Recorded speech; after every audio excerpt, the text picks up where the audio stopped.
আজকের এপিসোডের প্রথম ঘটনায় চলে যাব।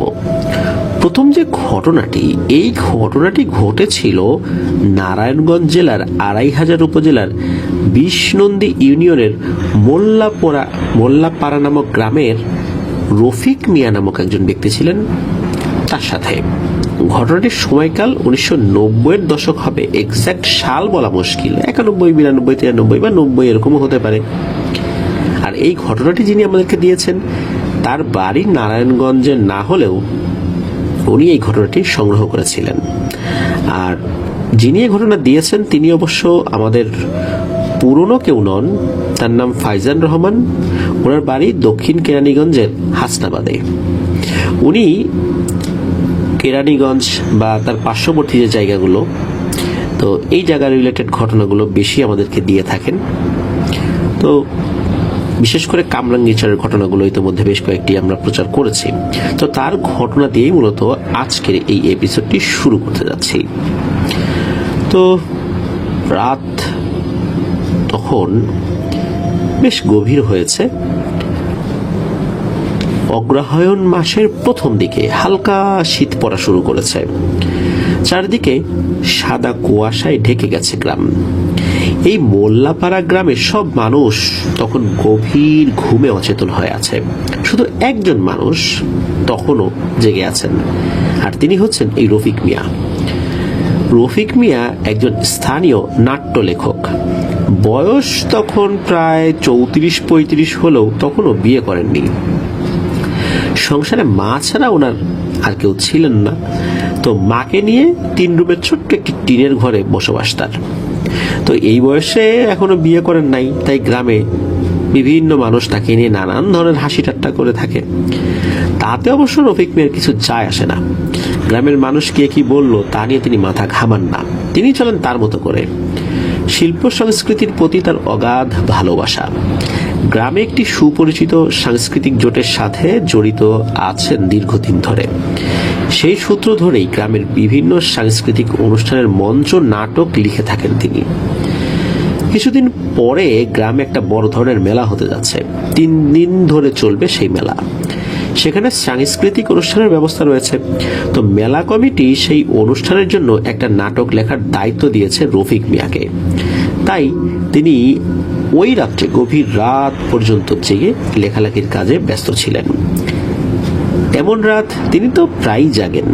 রাতের বেলায় পরিবেশ থাকে শান্ত, মানুষের কোলাহল থাকে না, আর এমন পরিবেশই কিন্তু লেখালেখির জন্য আদর্শ।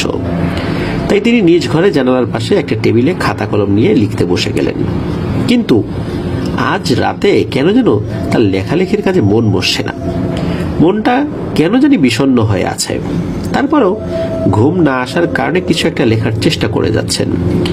বাহিরে হালকা শীত পড়েছে, ঘরের ভিতরেও সেটা অনুভূত হচ্ছে। রফিক মিয়া গায়ে একটা চাদর জড়িয়ে নিলেন। তারপর জানালার কপাট একটু খুলে বাইরে দৃষ্টি দিলেন। ওই দিন জ্যোৎস্নার আলো বেশ ভালোই ছিল। উঠোনটা জ্যোৎস্নার আলোতে একদম ভরে গিয়েছিল। সেই আলোতে কুয়াশার সাদা রেখা স্পষ্ট দেখা যাচ্ছিল। উঠানের ঠিক মাঝখানে বসে চাঁদের আলো উপভোগ করতে তার ইচ্ছে করছিল। কারণ তিনি সৃজনশীল লোক।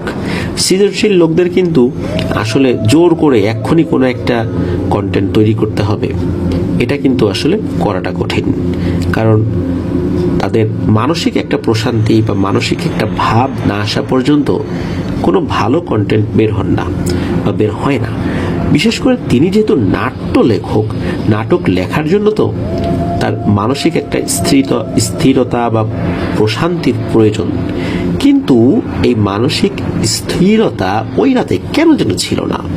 কেন জানি তার মনটা খুব অস্থির ছিল। এই কারণেই মূলত তিনি ভালো করে এই নাটক লেখার কাজটা করতে পারছিলেন না। ওদিকে ঘড়ির দিকে তাকিয়ে দেখেন রাত আনুমানিক প্রায় ৩টার মতো বাজে। আনুমানিক এই কারণে বলছি যে হয়তোবা উনি তো সময় মনে করতে পারেন নাই, যার ফলশ্রুতিতে উনি বলেছেন যে হয়তোবা তখন ৩টার মতো বাজে উনি দেখেছিলেন আর কি। তো রাত যে কখন এত হয়ে গেছে উনি কিন্তু টের পান নাই ওইভাবে। এর মধ্যে ওনার মনে হলো যে ওনাকে ওয়াশরুমে যেতে হবে। যেহেতু বাইরে শীত ছিল, ঘরের মধ্যে চাদরটা গায়ে জড়িয়ে রেখেছিলেন, তো বাইরে যাওয়ার জন্য চাদরটা সরিয়ে আর ভালো করে মুড়িয়ে নিলেন। তারপর আস্তে করে দরজার খিলটা খুলে ঘর থেকে বাইরে বের হলেন। তো রাত বাড়ার সাথে সাথে শীতও তো বাড়ছে। তো ওয়াশরুমে যাওয়ার পর ফ্রেশ হয়ে এসে ভাবলেন যে এখন ঘরে ঢুকবো, রাস্তা থেকে একটু হেঁটে আসি। তো এতে করে হয়তোবা তার লেখালেখির প্রতি একটু আগ্রহ আর একটু ভালোভাবে উনি জন্মাতে পারবেন বা জন্মাবে এবং সেদিকে মনোনিবেশও করতে পারবেন। তাই উনি হাঁটতে হাঁটতে রাস্তার দিকে চলে গেলেন। চারদিকে বেশ শুনশান নীরবতা, কোনো জনমানুষের সারা শব্দটাও নাই। মনে হচ্ছে এই গ্রামটা একদম প্রাণহীন, কোনো জীবিত মানুষ মনে হচ্ছে বসবাসই করে না সেখানে। আশেপাশে ঝিঝি পোকার ডাক শোনা যাচ্ছে, আর মাঝে মাঝে বহু দূর থেকে শিয়ালের ডাক কানে ভেসে আসছে। তো এই পরিবেশ রফিক মিয়ার কাছে কিন্তু মোটেও নতুন না, এটা তার খুবই চিরচেনা পরিবেশ। তিনি মাঝে মাঝে রাতের বেলা এভাবে হাঁটাহাঁটি করেন, একা একা করেন, কাউকে সাথে নেন না। আর যারা গ্রামে বাস করেন তারা তো জানেন যে রাতের গ্রামগুলো কতটাই সুন্দর হয়।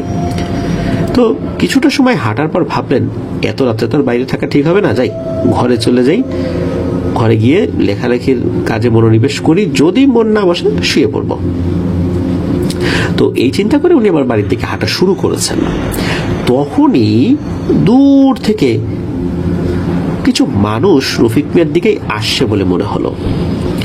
যেহেতু চাঁদের আলো ছিল আর কুয়াশা হালকা ছিল, এই কারণে দূর থেকে উনি বুঝতে পেরেছিলেন।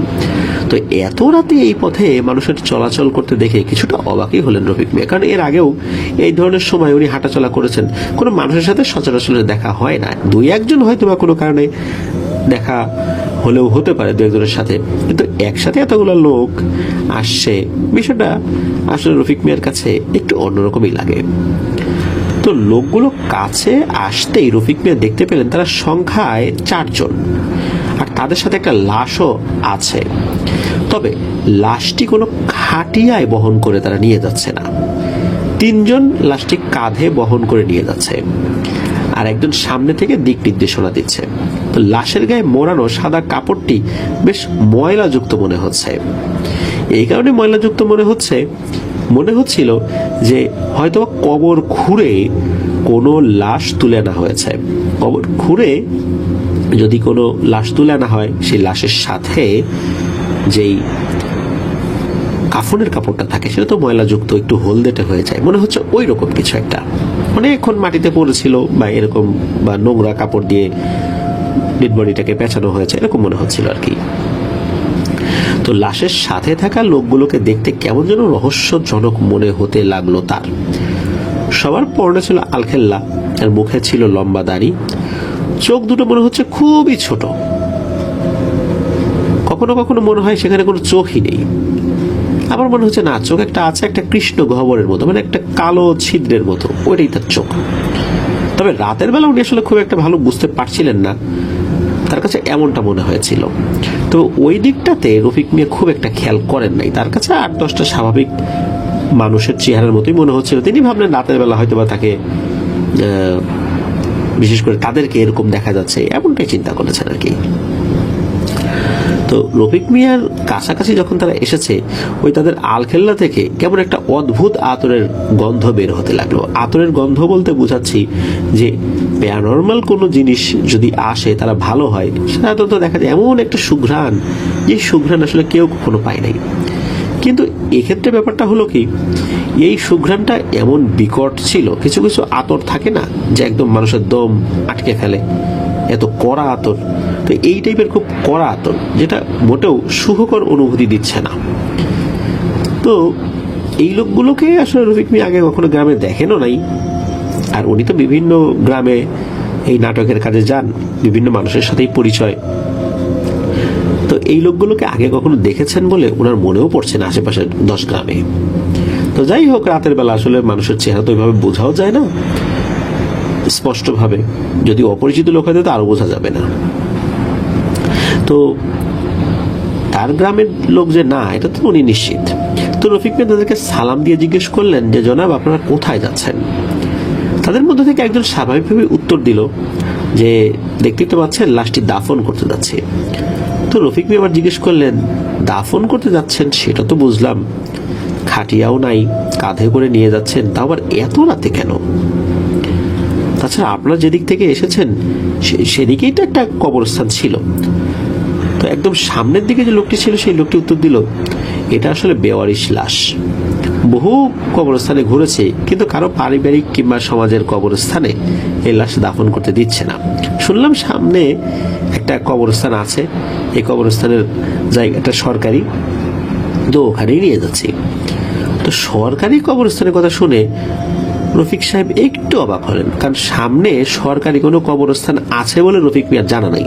তবে গ্রামের শেষ প্রান্তে একটা জঙ্গলের মতো আছে। আসলে জঙ্গল বলতে যেটা বোঝায় সেটা হলো বন বিভাগ ওই জায়গাটা অধিগ্রহণ করেছে, ওখানে কৃত্রিম একটা জঙ্গল তৈরি করার জন্য তারা কাজ করছে, বিভিন্ন ধরনের গাছপালা লাগাচ্ছে, মানে ওইটাই হলো জঙ্গল। কিন্তু সেটা শুধু সরকারি জমি, কিন্তু ওইদিকে কোনো কবরস্থান তো নাই, উনি তো এটা নিশ্চিত। আর এটা সত্য যে ওই যে জঙ্গলটা, যে জঙ্গলের কথা তারা বলছে, তার পাশে একটা বড় পরিত্যক্ত সরকারি খাস জমি আছে, তবে সেটা কবরস্থান না, এটা উনি নিশ্চিত। তো রফিক মেম্বার চিন্তা করলেন হয়তোবা ওই যে বন বিভাগের কাছ থেকে ওরা মৌখিকভাবে হয়তোবা কোনো অনুমতি নিয়ে এসে ওখানে কবরস্থানে লাশ দাফন করছে, কিন্তু ওইটা কবরস্থান হলো কবে আবার? হতে পারে হয়তোবা বন বিভাগ ওটাকে কবরস্থান ঘোষণা করেছে, এরকম চিন্তা করছে। তো কিছুক্ষণ চুপ থেকে রফিক সাহেব আবার জিজ্ঞেস করলেন, আচ্ছা বলেন তো লোকটা মারা গেল কিভাবে? তো লাশের সাথে থেকে একজন বলল, সাপের কামড়ে মারা গেছে।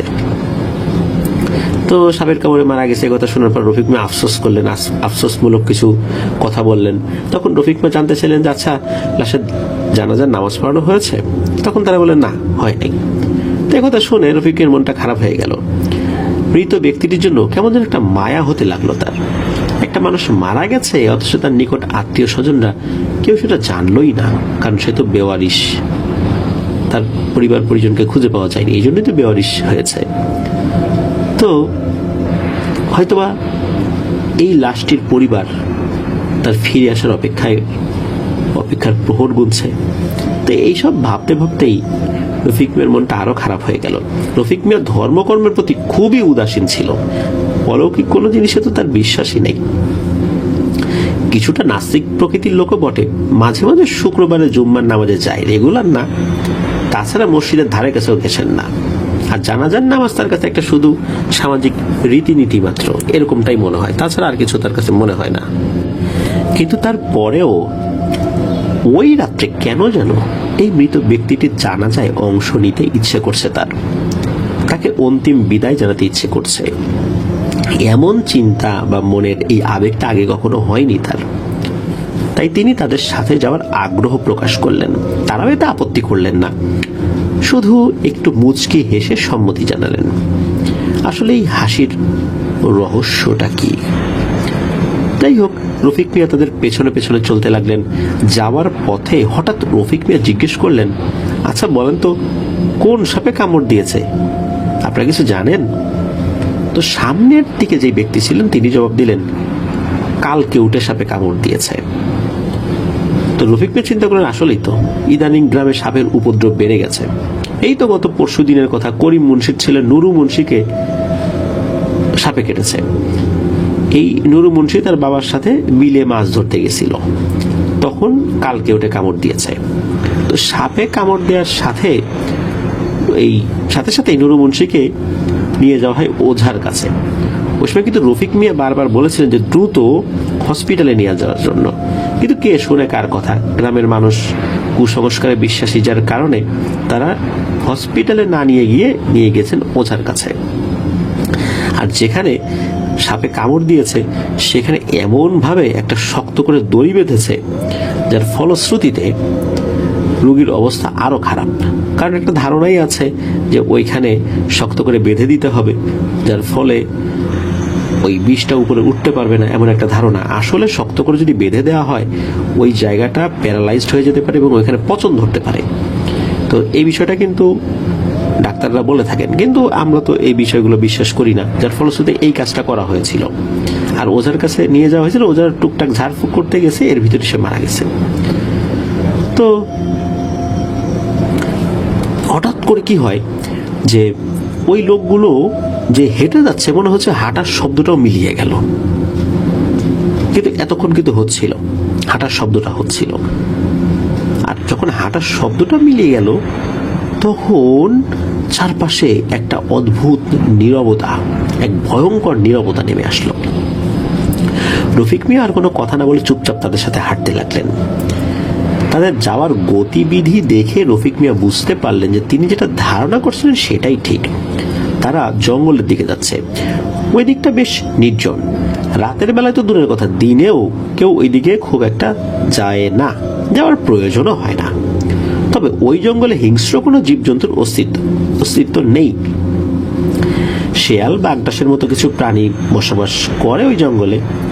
তো এটা তো বন বিভাগের তৈরি করা কৃত্রিম জঙ্গল, 5-6 বছরের বেশি হবে না আর কি জঙ্গলের বয়স। একসময় তারা গিয়ে পৌঁছালেন সেই জঙ্গলের ধারে। সেখানে গিয়ে রফিক মিয়া দেখেন আগে থেকেই সেখানে আরো 3 জন লোক উপস্থিত আছে, আর তারা মাটিতে কলার পাতা বিছিয়ে রেখেছে। লাশটাকে তারা নিয়ে গিয়ে সেই কলার পাতার উপর শোয়ালেন। যতটুকু চাঁদের আলো ছিল, জ্যোৎস্না ছিল, সেটাতেই উনি দেখতে পাচ্ছিলেন আর কি। রফিক মিয়া আরো লক্ষ্য করলেন সেখানে উপস্থিত 3 জন লোক কেমন একটা দৃষ্টিতে এই রফিক মিয়ার দিকে তাকিয়ে আছে। মনে হচ্ছে তারা রফিক মিয়ার উপস্থিতি একদমই প্রত্যাশা করেন নাই। তাদের সবার সাথে একটা করে ভিক্ষুকদের মতো ঝোলা ঝুলছে। তো রফিক মিয়া প্রথমে ভয় পেয়ে গেলেন, তারপর কিছুটা সাহস সঞ্চয় করে জিজ্ঞেস করলেন, আচ্ছা কবর কোথায়? তো কোথাও তো কবর খোঁড়া দেখছি না। তো তাদের মধ্যে একজন জবাব দিলেন, জঙ্গলের ভেতরে খোঁড়া আছে। তখন রফিক মিয়া বললেন, আপনারা কি তাহলে কারোর জন্য অপেক্ষা করছেন? তো একজন বলল, হ্যাঁ অপেক্ষা করছি। এমন সময় আবার সেই অদ্ভুত আতরের তীব্র গন্ধ তার নাকে আসতে লাগলো। সেই কড়া গন্ধে টেকা বড় দায় রফিক মিয়ার। তাই তাদের কাছে থেকে একটু দূরে সরে আসেন। এই আতরের গন্ধ উনি সইতে পারছেন। আতরের গন্ধ যে দুর্গন্ধ তা না, ওই যে শুরুতে বললাম না, খুবই কড়া গন্ধ আর কি। তো যখন রফিক মিয়া কিছুটা দূরে সরে আসছেন তখন ওই যে লোকগুলো সবাই ওই লাশটিকে ঘিরে বসে পড়ল। কিছুক্ষণ পর রফিক মিয়া দেখতে পেলেন যে তাদের মধ্যে থেকে একজন লোক তার দিকে আসছে। লোকটি কাছে এসে তার ঝোলা থেকে কলা পাতায় মোড়ানো একটা পুটলি বের করে রফিক মিয়ার দিকে বাড়িয়ে দিলেন। তো রফিক মিয়া কোনো কথা না বলে খুবই আনন্দ চিত্তে সেটা গ্রহণ করলেন। তো লোকটি আবার চলেও গেল ওখান থেকে, ওই যেখানে লাশ রাখা ছিল ওই দিকে। তো রফিক মিয়া পুটলি খুলে দেখতে লাগলেন যে তার ভেতরে আছেটা কি। তো উনি দেখতে পেলেন যে তার মধ্যে মাংসের একটা টুকরো, গরু কিংবা মহিষের মাংস হতে পারে, কিন্তু খেতে ইচ্ছে করছে না, কেমন যেন অরুচি হচ্ছে তার। মাংসটা রান্না করা এতটুকু বোঝা যাচ্ছে। আবার চোখ খুললো যে সেটা তো ফেলেও দিতে পারছে না। তো একটু কষ্ট করে মাংসটা মুখে দিলেন। তো মুখে দিতে অন্য রকমের এক অনুভূতি হতে লাগলো তার। মনে হচ্ছে খুবই সুস্বাদু মাংস। এমন সুস্বাদু মাংস আগে উনি কখনোই খান নাই। গরু মহিষের মাংস তো উনি বহুবারই খেয়েছেন। অনেক জায়গায় উনি নাটক করতে যান, সেখানে তো তাকে ভালোভাবে আপ্যায়ন করা হয়, ভালো ভালো নাম করা বাবুর্চিকে ডেকে এনে রান্না করানো হয়, কিন্তু এত সুস্বাদু মাংস তো উনি কখনো খান নাই। এই মাংসটার স্বাদ একদমই অন্যরকম। তো হঠাৎ করে রফিক মিয়া ঘোড়ার খুরের টকবক টকবক আওয়াজ শুনতে পেলেন। আস্তে আস্তে সেই আওয়াজের তীব্রতা বাড়তে থাকে। তো বুঝতে পারলেন ঘোড়ায় চড়ে কেউ একজন তার দিকে আসছে। একসময় ঘোড়ায় চড়ে একজন লোক এসে উপস্থিত হলেন সেখানে। তার পরনে ছিল এদের মতোই সাদা আলখেল্লা, তবে অন্যদের দাড়ি সাদা সাদা থাকলেও এই লোকটার দাড়ি একদম কুচকুচে কালো। আর অন্যরা যতটুকু লম্বা, এই লোকটি মনে হচ্ছে তাদের থেকে কিছুটা লম্বা, তাদের তুলনায় আরেকটু বেশি লম্বা আর কি। আর তার মুখটাও আবার খুব কালো, অন্যদের চেহারা যেমন একটু ফর্সা, কিন্তু তার মুখটা একদমই কালো। আর এত কালো যে তার চেহারা ঠিকঠাক বোঝাও যাচ্ছে না। তো তাকে দেখে বাকি লোকগুলো লাশের কাছ থেকে একটু দূরে সরে দাঁড়ালেন। মনে হচ্ছে যে এই লোকটা তাদের সর্দারের সম্মানে কিছুটা দূরে সরে গেল। তো ব্যাপারটা রফিক মিয়ার কাছে একটু সন্দেহজনক মনে হতে লাগলো। তখন তিনি কিছুটা ভয় পেতে শুরু করলেন, তাই আস্তে আস্তে আরো দূরে সরে আসলেন। রফিক মিয়া দেখলেন যে লোকটি সোজা গিয়ে লাশের বুকের উপর এক পা রাখলেন, তারপর দুই হাত দিয়ে লাশের একটা হাত ধরে দিলেন সজোরে এক টান। সাথে সাথে হাতটা ছিঁড়ে তার হাতে চলে আসে। ঠিক সে সময় বাকিরা গিয়ে লাশের উপর ঝাঁপিয়ে পড়ে। তারা টেনে হিচড়ে লাশের হাত পা সব আলাদা করতে থাকে। কি বিভৎস সেই দৃশ্য রফিক মিয়া এটা দেখছেন। এর মধ্যে আর একটা ভয়ঙ্কর জিনিস দেখেন। তিনি দেখেন এই যে লোক যেগুলো ছিল তাদের মধ্যে একজন মুগুর জাতীয় কিছু একটা নিয়ে এসে লাশের মাথার খুলির উপরে আঘাত করছে, মানে খুলি ভাঙার চেষ্টা করছে। আর অন্য একজন জঙ্গলের ভেতর থেকে একটা বড় হাড়ি নিয়ে এসেছে, মনে হচ্ছে এই লাশটাকে তারা রান্না করবে। তো এই দৃশ্য আর সহ্য করার মতো না। রফিক মিয়ার শির দ্বারা বেয়ে একটা হিম শীতল স্রোত বয়ে যেতে লাগলো। হঠাৎ করে তার মনে পড়লো সেই মাংসের টুকরোর কথা। একটু আগে যে তিনি মাংসের টুকরো খেয়েছেন, তাহলে এটা কিসের মাংস? কোনো মানুষের মাংসের টুকরো নয় তো। ভাবতেই ওনার তো বমি চলে আসে, কিন্তু কোনো মতে বমি আটকে উনি সোজা গ্রামের দিকে দৌড়ানো শুরু করেন। কতক্ষণ ধরে দৌড়েছেন তার ঠিক জানা নেই। দৌড়াতে দৌড়াতে একসময় দেখলেন নিজের বাড়ির সামনে এসে পৌঁছেছেন। বাড়ির সামনে এসে রফিক মিয়া প্রচন্ড জোরে চিৎকার দিয়ে জ্ঞান হারিয়ে পড়েন। তো পরের দিন সকালবেলা রফিক মিয়ার জ্ঞান ফেরে, তখন দেখেন যে উনি ঘরের ভেতরের বিছানায় শুয়ে আছেন, হয়তো বাড়ির কাছেই চলে আসছিলেন আর কি। আর তার চারপাশে গ্রামের কিছু মানুষ আর তার পরিবারের মানুষও দাঁড়িয়ে আছে। তো গতকাল রাতে কি হয়েছে সবাই জিজ্ঞেস করতে লাগলো। রফিক মিয়া কিছুই বলতে পারছিল না, শরীরটা খুবই দুর্বল। তখন গ্রামের কয়েকজন লোক একজন কবিরাজ নিয়ে আসে। তো কবিরাজ এসে রফিক মিয়াকে ঝাড়ফুঁক করে দেন, পানি পড়া দেন। এদিকে একজনের কাছে শুনতে পেলেন রাতে নাকি আর একটা ভয়ানক ঘটনা ঘটেছে। গ্রামের কবরস্থান থেকে নাকি করিম মুন্সির ছেলে নুরু মুন্সির লাশ চুরি হয়ে গেছে। তো ইতিমধ্যে রফিক মিয়া তো একটু সুস্থ হয়ে উঠলেন। যখনই শুনলেন নুরু মুন্সির লাশ চুরি হয়ে গেছে, তখনই উনি চিন্তা করেন, আচ্ছা গত রাতে একটা লাশ যে ওই অবয়বগুলো নিয়ে আসছিল, সেই লাশটার যে কাফনের কাপড় সেটাও তো নোংরা ছিল। তাহলে তো এটাই এই নুরু মুন্সির লাশ। আর এই লাশটাই তুলে এনে ওরা খুব বিভৎসভাবে ছিঁড়ে খেয়েছে। আর এটাকেই উনি দেখেছেন। তো এটা গ্রামবাসীকে উনি বলেন। তো গ্রামের মধ্যে এই বিষয়টা আলোচনা হয়। তো মুরব্বী যারা আছেন তারা বুঝতে পারেন এই আদমখোর জিনগুলো তারা এই কাজ করেছে। তবে মৃত মানুষের কবর খুঁড়ে ওরা কিভাবে লাশটা বের করলো, কোন প্রক্রিয়ায় করলো, কোনো মানুষের সহযোগিতা নিয়েছিল কিনা, কোনো মানুষ ওকে সহযোগিতা করে এই লাশটা বের করার প্রক্রিয়ায় জড়িত ছিল কিনা, এই বিষয়গুলো গ্রামের লোকজন আসলে এভাবে বলতে পারেন নাই। তারা এই বিষয়ে খুব যে অনেক দৌড়াদৌড়ি করেছেন, বিষয়টা এরকম না। বিষয়টা অনেকটা ওখানেই শেষ হয়ে যায়। তবে রফিক মিয়া এই বিষয়টা নিয়ে কিন্তু অনেক একটা মানসিক অস্থিরতার মধ্যে ছিলেন দীর্ঘদিন। আস্তে আস্তে উনি সুস্থ হয়ে গিয়েছিলেন। তো এরপরে ওনার সাথে আর কোনো ঘটনা ঘটার কথা শোনা যায় না। তো এভাবেই এরকম একটা ভয়ঙ্কর ঘটনার সাক্ষী উনি হয়েছিলেন। এই ধরনের ঘটনা উনি কিন্তু আগে বিশ্বাস করতেন না। অলৌকিক কোনো বিষয় তার তো বিশ্বাস আসলে ছিলই না। কিন্তু এই ধরনের একটা ঘটনা যখন উনি প্রত্যক্ষ করেন, তখন উনিও আস্তে আস্তে ধর্মকর্মের দিকে চলে আসেন। আস্তে আস্তে উনি আস্তিক হয়ে যান পুরো দস্তুর এবং ধর্মে কর্মে মনোনিবেশ করেন। তো এটি ছিল ঘটনা। ধন্যবাদ জানাচ্ছি ফাইজান রহমানকে চমৎকার একটি রোমহর্ষক ঘটনা আমাদেরকে উপহার দেওয়ার জন্য। প্রিয় লিসেনার্স, আসলে এই আদমখোর জিনের যে ব্যাপারগুলো আমরা কিন্তু এর আগেও এই ধরনের ঘটনাগুলোর কথা বলেছি। তবে আদমখোর জিনের ঘটনা বাংলাদেশে কিন্তু কম শোনা যায়, কিন্তু ইন্দোনেশিয়া, মালয়েশিয়া এই দুটো দেশে এই ধরনের ঘটনা প্রচুর শোনা যায়। সেখানে নাকি এই আদমখোর জিনের উপস্থিতি অনেক বেশি। লিসেনার্স, আপনাদের মধ্যে যারা মালয়েশিয়া, ইন্দোনেশিয়া এই দেশগুলোতে রয়েছেন, তারা যদি এই ধরনের ঘটনা জেনে থাকেন, তাহলে কিন্তু আমাদেরকে ইমেইল করতে পারেন। আমাদের ইমেল অ্যাড্রেস হচ্ছে AFNANTHEHORRORWORLDBD afnanthehorrorworldbd@gmail.com।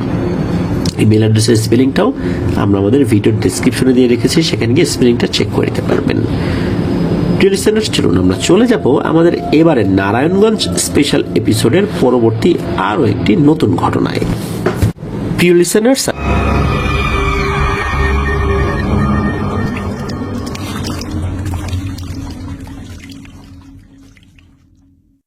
আবারও স্বাগতম জানাচ্ছি প্রিয় লিসেনার্স আমাদের এবারের নারায়ণগঞ্জ স্পেশাল এপিসোডের নতুন আরও একটি ঘটনায়। এখন যে ঘটনাটি আপনাদের সাথে শেয়ার করতে যাচ্ছি, এই ঘটনাটি আমাদেরকে যিনি পাঠিয়েছেন তার নাম কাজী ফাহিম। উনি ওনার নানির কাছ থেকে শোনা একটি ঘটনা আমাদের সাথে শেয়ার করেছেন। তবে ঘটনাটি দুইটি পার্টে বিভক্ত রয়েছে, কিন্তু দুটি পার্টের সাথেই একটি মিল রয়েছে। তো চলুন ঘটনাটি শুনে আসি। ঘটনাটির একটি পার্ট ওনার নানির সাথে ঘটে, অপরটি আকবর ভুইয়া নামক একজন ব্যক্তির সাথে ঘটে। মূলত একটি ভয়ঙ্কর পুকুরকে কেন্দ্র করে এই ঘটনাটি ঘটেছিল। এই পুকুরটি নারায়ণগঞ্জ জেলার গোদনাইল এলাকায় রয়েছে। পুকুরটির নাম আন্ধেরির পুকুর। চলুন ঘটনার প্রথম অংশে যাই। এই যে আন্ধেরির পুকুর, এই পুকুরকে নিয়ে অনেক সত্য ঘটনা প্রচলিত আছে, যার প্রত্যক্ষ সাক্ষী এখনো অনেকেই জীবিত আছেন। তো এই ঘটনার সাল যতটুকু জানা যায় 1960 বা তার আশেপাশে হবে। সে সময় ওই এলাকায় দুইটি পুকুর ছিল, যার মধ্যে এই পুকুরটিকেই সবাই বেশি ব্যবহার করত। এই পুকুরের একটি রহস্যময় ব্যাপার ছিল। যখনই এলাকায় কোনো অনুষ্ঠান হতো, রহস্যজনকভাবে এই পুকুর থেকে দামি দামি থালা, বাসন, চামচ ইত্যাদি ভেসে উঠত। তো এরকম পুকুরের ঘটনা কিন্তু বাংলাদেশের বিভিন্ন জায়গায় আমরা শুনতে পাই। এরকম ঘটনা আমরা অনেকে শুনি যে পুকুরের এই জিনিসগুলো থেকে কেউ একজন চুরি করেছে, তারপর বিশাল সমস্যা হয়েছে, এরকম ঘটনা কিন্তু আমরা শুনি। তো চলুন এই ঘটনার ব্যাপারটা কি সেটা জেনে আসি। তো মানুষজন তো থালা বাসন ব্যবহার করতোই, এবং অনুষ্ঠান শেষে সেগুলোকে গভীর রাত্রে পুকুরের পানিতে ভাসিয়ে দেওয়া হতো। পরের দিন সকালবেলা এগুলোকে আর দেখা যেত না। তবে বিপত্তি বাধে একদিন। সেই পুকুরের মালিক ছিলেন আকবর ভুইয়া নামক একজন ব্যক্তি। তো উনি তার নিজের বাড়িতে একটি অনুষ্ঠানের জন্য ওই পুকুরের থালা বাসন ব্যবহার করেছেন, যেইভাবে আগে অনেকে ব্যবহার করতেন। তবে যখন তিনি রাতের বেলা থালা বাসনগুলো সুন্দর করে আবার সেই পুকুরের পানিতে ছেড়ে দিয়ে আসেন, পরে সকালবেলা সবাই দেখতে পায় যে পুকুরের ভেতর থালা বাসনগুলো ভেসে আসছে। মানে ভেসে আসছে বলতে, পুকুরের ভিতরে হালকা একটু ঢেউ হয় অনেক সময় বাতাসের কারণে, এগুলো ভেসে ভেসে কোনোটা এক কিনারে চলে যাচ্ছে, আর এক জায়গায় চলে আসছে, মানে এলোমেলো ভাবে সেগুলো নড়াচড়া করছে আর কি, বাতাসে সরে যাচ্ছে এরকম আর কি। সবাই এটা দেখে খুবই অবাক হয়, কারণ হলো এরকম ঘটনা কিন্তু আগে কখনোই ঘটেনি। সকাল গড়িয়ে রাত হয়ে যায়, সে থালা বাসন তখনও কিন্তু পানির উপরেই ভাসমান ছিল। তো ওই দিন রাতের বেলা আকবর ভুইয়া যখন ঘুমাচ্ছিলেন, তখন তিনি একটা অদ্ভুত স্বপ্ন দেখেন। তিনি স্বপ্নে দেখেন তিনটি কালো লম্বা অবয়ব, যাদের চেহারা বোঝা যাচ্ছে না, তারা সেই পুকুরের পানির উপর দাঁড়িয়ে আছে এবং বলছে, ফিরিয়ে দে, ফিরিয়ে দে বলছি। আকবর ভুইয়া সকালে উঠে এই স্বপ্নের কোনো পাত্তাই দিলেন না। উনি দুঃস্বপ্নই মনে করেছেন, কারণ হচ্ছে কি ফিরিয়ে দেবেন, ওনার তো ফিরিয়ে দেওয়ার মতো কিছু নাই। আর ওইখানে যে তিনটা অবয়ব দেখা গিয়েছিল, তাদের ফিরিয়ে দে বলছেন, উনি তো এই যে থালা বাসনগুলো সবই ঠিকঠাক মতো ফিরিয়ে দিয়েছেন, আর ওনার মতো অনেকে এর আগেও ঠিকঠাক মতো ফিরিয়ে দিয়েছে। এগুলো নিয়ে তো তার আসলে মাথা ব্যথা হওয়ার কথা না, কারণ উনি ওনার জায়গায় তো কনফিডেন্ট যে উনি সবগুলো ঠিকঠাক মতো ফিরিয়ে দিয়েছেন। তো উনি তো এগুলো দুঃস্বপ্নই মনে করেছেন। ওই দিনও পুকুরের পানির উপর সেই থালা বাসনগুলো গতদিনের মতোই ভাসছে। তো ওই দিন রাতের বেলা আকবর ভুইয়া আবার যখন ঘুমাচ্ছিলেন, তখন আবার এই একই স্বপ্ন দেখেন। তিনি দেখেন তিনি পুকুরের সামনে দাঁড়িয়ে আছেন এবং পুকুরের উপর সেই তিনটি অবয়ব দাঁড়িয়ে আছে। তবে এবার তাদের চেহারাটা কিছুটা বোঝা যাচ্ছে, তাদের চোখগুলো ছিল রক্তবর্ণ, মনে হচ্ছিল চোখগুলো থেকে যেন আগুন ঠিকরে বের হচ্ছে। সেই 3টি অবয়ব আবারও বলছে, যা নিয়েছিস ফিরিয়ে দে। উনি স্বপ্নের মধ্যেই বলছেন, আমি তো সবই ফিরিয়ে দিয়েছি, আমার কাছে তো কিছু নাই। এই স্বপ্ন দেখার সাথে সাথে তার ঘুমও ভেঙে যায়। তখন তিনি বুঝতে পারেন নিশ্চয়ই এমন কোন একটা ব্যাপার ঘটেছে যা তিনি জানতেন না। এই স্বপ্নগুলোর মধ্যে নিশ্চয়ই কোনো মেসেজ রয়েছে। তিনি পরের দিন বিষয়টি নিয়ে ভাবেন এবং আগামাথা কিছুই বুঝতে পারেন না যে আসলে ব্যাপারটা কি। উনি আবার চিন্তা করেন যে কোনো জিনিসটা রয়ে গেল কিনা। বাড়িতে কিন্তু খোঁজ খবর উনি করেছেন, কিন্তু না, কোনো কিছু তিনি পাননি। তন্ন তন্ন করে খুঁজেছেন যে কোনো জিনিস আবার রয়ে গেছে কিনা, কিন্তু কেউ তো এটা রাখার কথা না। তো ওনার বাসা থেকে পুকুরের দূরত্ব ছিল বড়জোর পায়ে হেঁটে 1 মিনিট। তার বাসার যে জানালা, এই জানালা দিয়েই ওই পুকুরটিকে দেখা যেত। তো তিনি দ্বিতীয়বার যখন এই স্বপ্নটি দেখেছেন, পরের দিন রাত্রেবেলা তিনি যখন এশার নামাজ পড়ে মসজিদ থেকে বাসায় ফিরছিলেন, তখন তিনি পুকুরের কাছ থেকে এক ধরনের আওয়াজ শুনতে পান। আওয়াজটা এমন ছিল যে রাতে যদি কেউ থালা বাসন ধোয় তখন এক প্রকারের আওয়াজ হয় না, ওই রকমের আওয়াজ হচ্ছে পুকুর থেকে। আকবর ভুঁইয়া যখন পুকুরের কাছে যান তখন তিনি দেখেন এই থালা বাসনগুলো পুকুরের মাঝে চলে গিয়েছে। আগে তো বিভিন্ন সাইড দিয়ে বাতাসে বা পুকুরের পানিতে হালকা যে ঢেউ হয়, ওই ঢেউয়ে বিভিন্ন জায়গায় স্বাভাবিকভাবে এই ধরনের কোনো পাত্র যদি পুকুরে ভেসে থাকে বিভিন্ন সাইডগুলো দিয়ে থাকে না, ওরকম ছিল। কিন্তু এই জিনিসগুলো এখন পুকুরের ঠিক মাঝে গিয়ে বৃত্তাকারে অবস্থান করছে। অনেক সময় ক্যারাম বোর্ডের যে গুটিগুলো আমরা দেখি, এই গুটিগুলো চারদিকে ফুলের মতো করে যখন সাজানো হয় তারপরে হিট করা হয়, ওই রকম ফুলের মতো করে মনে হচ্ছে তারা সেজে আছে। তো ওই থালা বাসনগুলোকে ঘিরে 3টি অবয়ব দাঁড়িয়ে আছে। এই অবয়ব 3টি এই ভুইয়ার দিকে তাকায়। আকবর ভুইয়া এই অবয়ব 3টিকে কিন্তু চিনতে পেরেছেন। এরা হচ্ছে তার স্বপ্নে দেখা সেই 3টি অবয়ব। আকবর মিয়া তার বিপদ বুঝতে পেরে যখনই পুকুরের ওই পেছন দিকটাতে দৌড় দিবেন আর কি, মানে বাড়ির দিকে দৌড় দিবেন, তখনই তিনি দেখতে পান তিনি পুকুরের ভেতর। মানে কিভাবে এত দ্রুত 1 সেকেন্ডের মধ্যে উনি পুকুরের ভেতর আসলেন এটা উনি বুঝতে পারছেন না। কেউ তাকে হ্যাচকা টান দিয়ে যে নিয়ে গেছে বিষয়টা এরকমও না। তার বুক পর্যন্ত পুকুরের পানি, পায়ের নিচে মাটি আছে অবশ্য। তো আকবর মিয়া এটা থেকে খুবই ভয় পান, কারণ হুট করে এরকম হওয়া মানে তার একটা বড় ধরনের বিপদ নেমে আসবে এখন। তো উনি কোনো মতে হেঁটে হেঁটে ওই পানি থেকে উপরের দিকে আসার চেষ্টা করছিলেন, আবার পিছন দিকে উনি তাকানো, তো দেখলেন যে ওই 3টা অবয়ব এখন আর নাই। তো আকবর মিয়া যখনই আবার পানি থেকে উঠতে যাবেন তখন তিনি অনুভব করেন তার পা খপ করে পানির নিচ থেকে কেউ যেন টেনে ধরেছে। এমন সময় তিনি তার ঘাড়ের কাছে কারো অনুভূতি টের পান। হঠাৎ করে একটা শক্ত হাত তার ঘাড় চেপে ধরে এবং পানির নিচে বারবার চুবাচ্ছে। 2 সেকেন্ড রাখে, আবার উঠায়, 2 সেকেন্ড আবার উঠানোর পরে আবার 2 সেকেন্ড পানির নিচে চুবিয়ে রাখে, এইভাবে চুপ থাকে। এরকম 3 থেকে 4 মিনিট পর্যন্ত তাকে পানিতে চুবানো হয়, তাকে কোনো কথা বলারই সুযোগ দেওয়া হয়নি।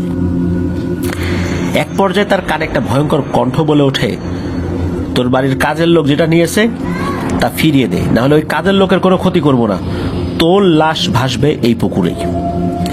তো এই কথা বলার পরপরই নাকি তাকে তুলে ধরে ওই ঢিল ছোঁড়ার মতো যেন পুকুরের পানির উপর দিয়ে তাকে ছুঁড়ে মারলো। উনি গিয়ে পড়েছেন পুকুরের চালে, মানে পুকুরের পাড়ে আর কি। তো মাটিতে ঠাস করে পড়ার পর শরীরে তো প্রচন্ড ব্যথা পেয়েছেন, আর এমনি তো বেশ কয়েকবার তাকে তো চুবানো হয়েছে। তো তার আর তো সেন্স ছিল না। পরবর্তীতে ওরা যখন সেন্স ফেরে তখন তিনি নিজের বাসায় তাকে আবিষ্কার করেন। তো তাকে বলা হয় যে ওই এশার নামাজের পর মুসল্লিরা নামাজ পড়ে বাড়ি ফেরার সময় পুকুরের কাছে তাকে অজ্ঞান অবস্থায় পড়ে থাকতে দেখেন, সারা শরীর ভেজা। তো ওই অবস্থাতেই মুসল্লিরা তাকে বাড়িতে নিয়ে আসেন। পরে আকবর ভুইয়া সবাইকে তার সাথে ঘটে যাওয়া ঘটনা খুলে বলেন।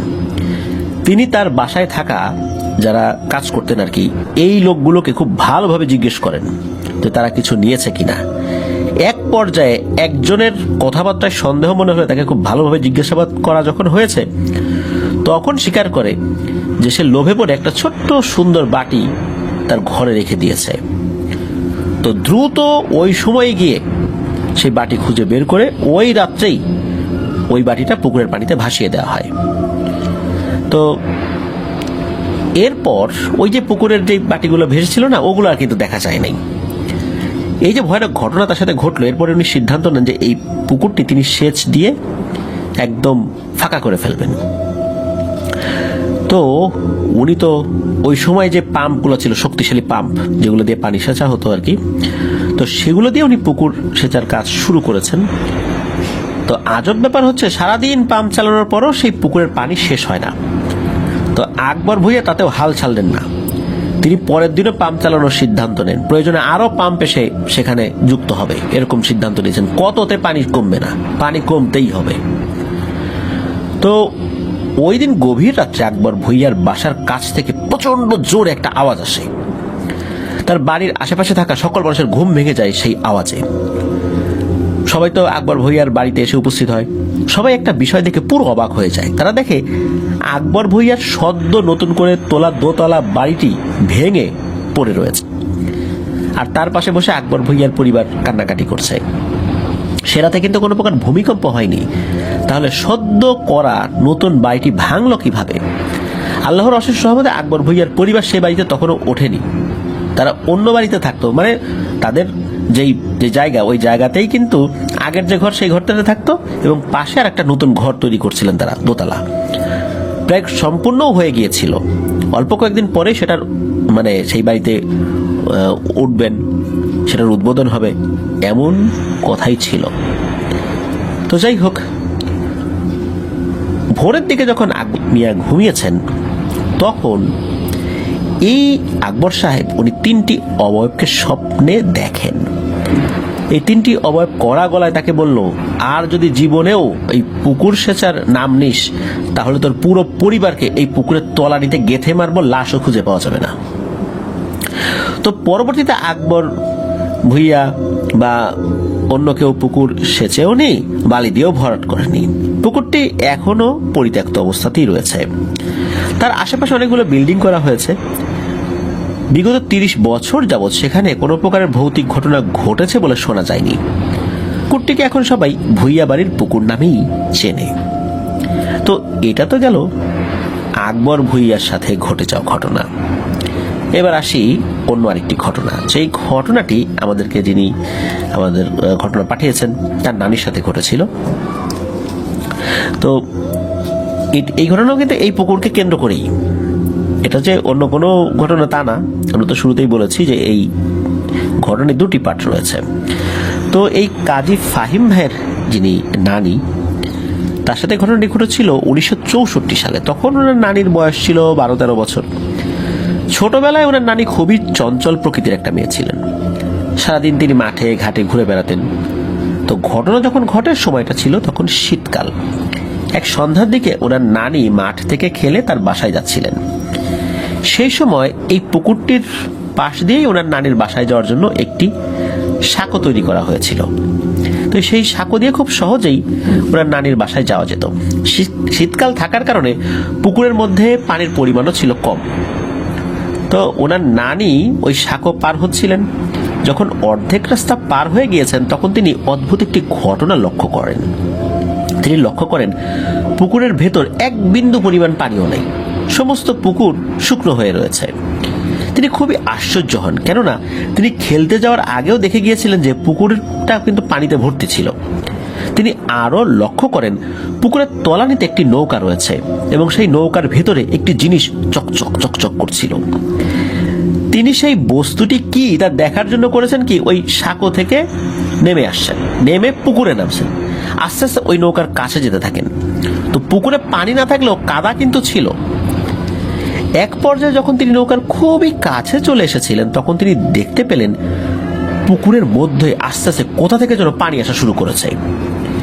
তিনি এই বিষয়টি দেখে খুবই ভয় পান। যখনই তিনি পিছনে ফিরে দৌড় দিতে যাবেন, আসলে দৌড় দিয়ে তো সুযোগ নাই, পুকুরে তো কাদা, আস্তে আস্তে আগাতে হবে। কিন্তু উনি দৌড় দেওয়ার যখন চেষ্টা করেছেন, তখন পা পিছলে পুকুরে পড়ে যান।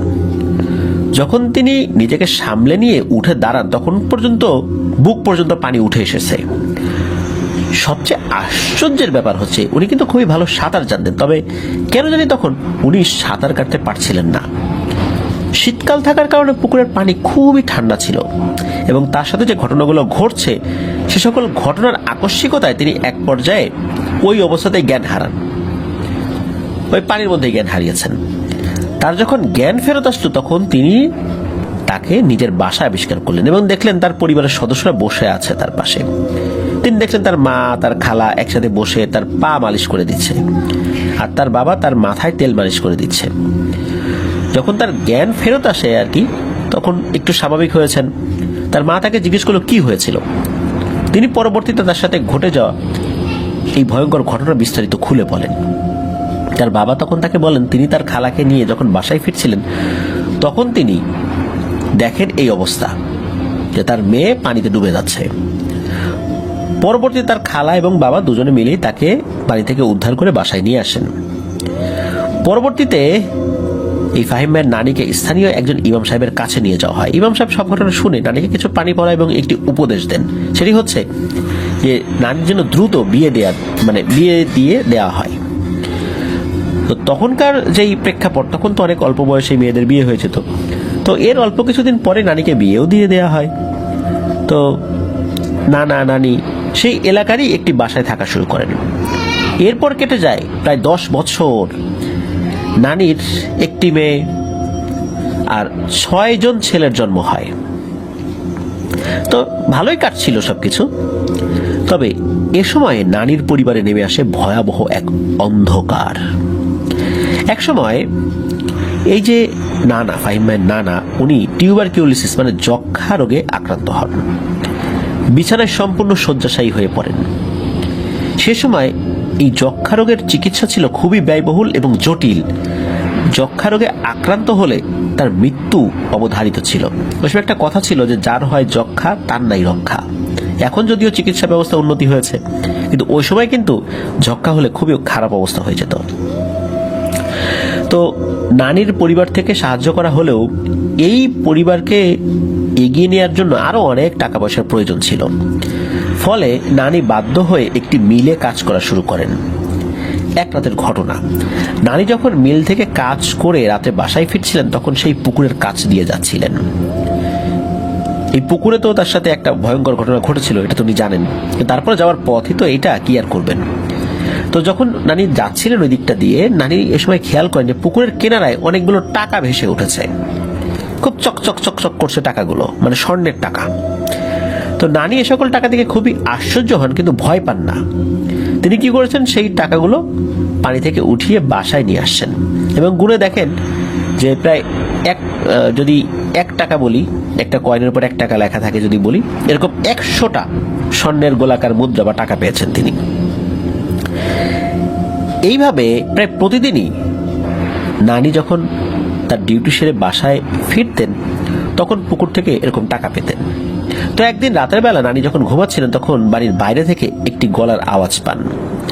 নানি যখন ঘরের বাইরে যান, দরজা খুলে, তখন তিনি দেখতে পান 3 জন বৃদ্ধ মানুষ দরজার সামনে দাঁড়িয়ে আছে। তাদের দেখে স্বাভাবিক মানুষের মতো মনে হলেও নানি লক্ষ্য করেন যে তাদের পেছনে 7টি বড় বড় পিতলের ঢেকির মতো কিছু একটা ছিল। সেই 7টি অবয়ব নানিকে লক্ষ্য করে বলেন যে 7টি অবয়ব বলতে 3টা অবয়ব আর কি, ওই 7টা অবয়বকে লক্ষ্য করে বলছেন আর কি, যে তোর কাছে যে একটি ডাব এবং 6টি নারকেল আছে তা আমাকে দিয়ে দে, আর এই 7টি ঢেকি তুই নিয়ে যা। নারীর ভাষ্য মতে তিনি তখন এক অদ্ভুত মায়াজালে আবদ্ধ ছিলেন। কেন জানি বৃদ্ধের কথা ছাড়া আর অন্য কারো কথাই তিনি শুনতে পারছিলেন না। দিন দুনিয়া কি হয়ে যাচ্ছে এটাও উনি জানতে পারছিলেন না। এক পর্যায়ে তিনি মনের অজান্তেই তাদের সেই প্রস্তাবে হা করে দেন যে হ্যাঁ আমি রাজি। তো পরের দিন সকালবেলা তিনি ওঠেন এবং এই ঘটনার কথা মনে করেছেন, চিন্তা করেছেন এটা মনে হয় একটা স্বপ্ন দেখেছি। এর ঠিক 2 মাসের মাথায় তার 6 জন ছেলে অস্বাভাবিকভাবে মারা যায়। তার 4 জন ছেলে প্রচন্ড জ্বরে ভুগে একই দিনে মারা যায়, আর বাকি 2 জন ছেলে পানিতে ডুবে মারা যায়। আসলে এই সকল ঘটনা এত তাড়াতাড়ি ঘটেছিল যে এর পেছনে যে কোনো ভৌতিক কারণ থাকতে পারে তা কারো মাথায় আসেনি ওই সময়।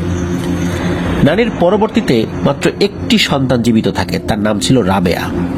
এই রাবেয়াও 9 বছর বয়সে সড়ক দুর্ঘটনায় মারা যায়। সাতটা সন্তান যদি কারো হারায়, তার মাথা কি ঠিক থাকে? নানা নানি মনের দুঃখে তারা কারোর সাথে আর কথাই বলতেন না। একটা মানসিক প্রচন্ড শক তারা পেয়েছিলেন। তবুও তো জীবন আসলে থেমে থাকে না, তাই না? আল্লাহর উপর ভরসা করে ওনারা চলা শুরু করেন। এর মধ্যে কি হয় যে নানা, যিনি যক্ষা রোগে আক্রান্ত হয়েছিলেন, যার সুস্থ হওয়াটা অনেকটা ওই সময় প্রেক্ষাপটে অসম্ভব ছিল, নানা অদ্ভুতভাবে সুস্থ হয়ে ওঠেন। আবার তারা নতুন করে জীবন শুরু করেছেন। সালটা ছিল 1983। সে সময় এই যে কাজী ফাহিম ভাইয়ের মা তখন তার নানির গর্ভে ছিলেন।